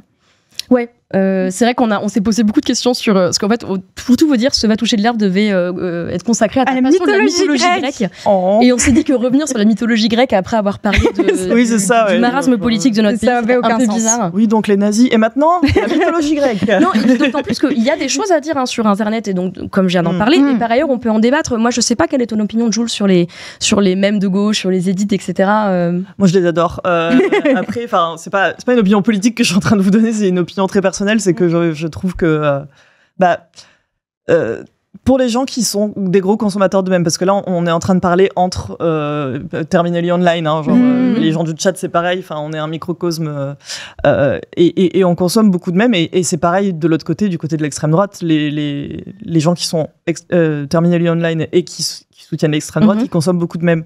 Donc c'est bien d'avoir un truc qui contre ce que fait Bardella, ce que fait l'extrême droite, ce que fait le parti de Macron aussi, avec il y avait Djebari à l'époque qui était le ministre des Transports, qui faisait plein de TikTok aussi. Il y a Attal qui essaie de s'y mettre. Il y a comment elle s'appelle, Marlène Schiappa qui avait un compte TikTok aussi, qui était un peu gênant, un peu cringe. Et c'est bien d'avoir un truc côté gauche qui est très organisé, parce qu'en fait il y a carrément un Discord qui s'est organisé autour de ça pour créer ces contenus. La plupart des contenus qu'on voit, ils viennent de ce Discord. Il y a des formations en edit qui se déroulent actuellement, de manière hyper rapide. C'est extrêmement politisé, c'est pas juste on a fait des petits mèmes comme ça, c'est très organisé, c'est très politisé, et moi je les trouve géniaux. Il y a plein d'édits qui sont incroyables, il n'y a pas que ceux qui imitent la K-pop, il y a aussi ils ont fait un générique de Super Smash Bros. Ouais, je l'ai vu. C'est très drôle celui-là. Oui, c'est genre. Et évidemment, je pense pas que c'est ça qui va changer l'opinion des gens qui veulent pas voter pour la gauche, mais en tout cas, ça prend de l'espace publicitaire entre guillemets sur Internet que ne prend pas l'extrême droite. Et puis je pense que c'est un exutoire aussi, exactement, et que c'est important aussi de créer des poches de joie dans cet engagement politique qui reste très compliqué. On a peu de levier pour exprimer en fait ces idées politiques actuellement en tant que personnes qui ne sont pas forcément encartées ou ce genre de choses. T'as les manifs qui se passent des fois très mal, et t'as Internet. Donc, et le vote, mais voilà. Ou après, il y a plein d'autres manières de s'engager dans la vie physique, mais effectivement, je pense que tout le monde s'engage comme il peut. Et par ailleurs, je tiens à le dire, mon discours, c'est pas tant de dire vous devriez pas faire ce genre de mème. Moi, je trouve ça extrêmement bien. C'est de dire, je trouve qu'on surestime parfois un peu le rôle d'Internet. Encore une fois, quand on regarde par exemple les vidéos de clash sur TikTok qui se passent sur des plateaux télé, ces vidéos existent parce que les clashs se passent sur les plateaux télé, parce qu'on a aussi toute une logique médiatique qui est de créer le clash maintenant. Et on crée du clash comment ? En invitant les pires invités face à des hommes et des femmes politiques, ou les pires hommes et femmes politiques face à des invités, pour créer des débats qui n'en sont pas, quoi. Et ça m'inquiète beaucoup. Et par ailleurs, je me permets de réagir à une petite réaction du chat. Je ne tape pas sur les abstentionnistes. Hein. L'abstention, c'est un phénomène qui est très complexe. Où voilà, il y a plein de choses à dire. Et je pense qu'il y a beaucoup d'incompréhension aussi sur cette absence de vote. Beaucoup de personnes qui marginalisées, je vais dire, des personnes des cités ou ce genre de choses qui vont pas voter parce que ils ont juste plus confiance en la politique. Et que ce soit une politique de gauche ou de droite. Ce que je veux dire, c'est qu'on est dans une crise démocratique et que le Rassemblement national est le premier parti des personnes qui ont voté. Ce qui n'est pas la même chose que de dire que c'est le premier parti de France. Ce qui rend pas forcément ce qui rend pas la situation plus réjouissante, mais c'est un vrai sujet à aborder. Et puis par ailleurs, vous, Origami aussi, vous êtes engagé dans cette période électorale. Vous avez certainement vu passer une tribune du stream populaire. Pardon, j'avais perdu le terme. Qu'on a signé, nous, chez Origami, en tant que... on est journaliste, on est aussi créateur et créatrice de contenu sur Internet. Et on trouvait ça important, en fait, de justement t'en parler de la neutralité journalistique, etc. C'est quelque chose qui est bien. Et puis, des fois, juste, il faut se réveiller au moment, en fait, où on a besoin de faire du bruit. Donc, c'était l'objectif chez Origami. Non, puis l'extrême droite, c'est pas un parti politique normal. C'est pas un parti politique normal. La neutralité face à l'extrême droite, c'est juste soutenir l'extrême droite, en fait. Tu peux pas être silencieux face à l'extrême droite. Enfin, l'histoire est en train de se répéter. Moi, ça me terrifie. Hein. Et puis, ça fait des années. Enfin, je suis désolée de redire ça pour les gens qui vont souvent sur mon stream, mais rien que le fait que le terme islamo-gauchiste ait été repris par le gouvernement, c'est déjà un truc qui est extrêmement flippant parce que c'est vraiment le judéo-bolchevisme d'aujourd'hui, quoi. C'est des trucs qu'on disait dans les années 30 quand Hitler est arrivé au pouvoir et c'est même pas un point Godwin, c'est juste, c'est la vérité, quoi. C'est ce qu'on est en train de revivre avec les immigrés et les musulmans qui ont remplacé les juifs, mais c'est pareil. Et vous, du coup, Furax aussi, vous êtes engagé. Vous avez signé, il me semble, la tribune. La tribune stream populaire. On l'a signé en tant que Furax et moi et d'autres streamers, on l'a aussi signé à titre individuel. Ouais. Et du coup, ce que tu racontais, vous organisez aussi toute une série de discussions autour de. Il me semble, vous avez fait une discussion sur le masculinisme avec Pauline, enfin plein de choses. Sur aussi, on a fait un stream cette semaine, en début de semaine, ou la semaine dernière, je sais plus, sur l'influence des influenceurs, justement, sur le vote. Parce que, complètement, et ça, je ne l'ai pas mentionné, mais il y a quand même eu un truc qui, moi, je trouve assez exceptionnel dans le bon sens du terme, c'est qu'on a eu une prise de parole assez forte, je trouve, de la part de Squeezie, qui est le premier influenceur de France, qui a fait un communiqué que moi, j'ai trouvé très, très pédagogique. Le deuxième. Le deuxième. Alors, ça dépend sur quel critère tu regardes, ouais. Mais non, effectivement, c'est un vrai sujet. Et on parlait masculinisme. Je pense aussi qu'il ne faut pas réduire le discours politique en ligne au discours des partis, au discours des hommes et des femmes politiques. Dans Internet Exploreuse, on parle souvent de sujets comme les tradwives, comme le masculinisme, etc. Tout ça, c'est des propos politiques, hein, évidemment, qui construisent une certaine vision du monde, qui racontent cette vision de la société dans laquelle les hommes seraient déclassés. Et ça, ces discours, ils vont main dans la main avec les discours homophobes, xénophobes, racistes, islamophobes, antisémites aussi. Hein, je veux dire, le Rassemblement national est un parti qui porte aussi ce genre de propos. C'est pour ça que j'aime pas trop quand les gens ils disent dire que t'es apolitique, c'est dire que t'es de droite. Parce qu'il y a aussi beaucoup de gens, justement, j'en parlais, les gens qui sont marginalisés, les gens qui sont dans les cités, ils sont pas politisés juste parce que ils ont un ras-le-bol en fait du fait que la politique les écoute pas. Et surtout, ils pensent que, je pense que beaucoup de gens pensent que la politique c'est forcément la politique des politiciens. La vie politicienne, c'est ça. Alors que non, la politique, tout est politique. Enfin, tu vois, le fait de dire je ne vais pas voter, c'est un acte politique déjà, tu vois. Enfin, si tu le fais consciemment. Pardon. Et oui, du coup, j'aime pas trop quand on dit que les gens qui vont pas voter, ils soutiennent le RN ou des trucs comme ça, genre ils font le jeu du RN parce que ça fait très jeune blanc hétérosexuel qui a jamais eu de problème et qui peut dire à une expression de privilège aussi, c'est ça, à des gens de cité, oh là là, vous allez pas voter, c'est pas bien. Genre. Et puis on va pas trop étayer non plus, mais j'ai travaillé pendant 7 ans au Figaro, donc je vous le dis, la droite républicaine existe. Et j'espère qu'elle va se mobiliser aussi dans ces élections. Juste un dernier petit point sur le stream populaire. Il y a beaucoup de personnes qui n'ont pas pu signer la tribune parce que ça s'est fait extrêmement vite. Là, c'est le message de Cassim, du coup, la personne qui a lancé l'initiative. Il y a d'autres choses qui arrivent. Donc, suivez le stream populaire sur les réseaux sociaux. Et puis, ce sera relayé de toute façon de notre côté. Donc, suivez Origami aussi. Voilà.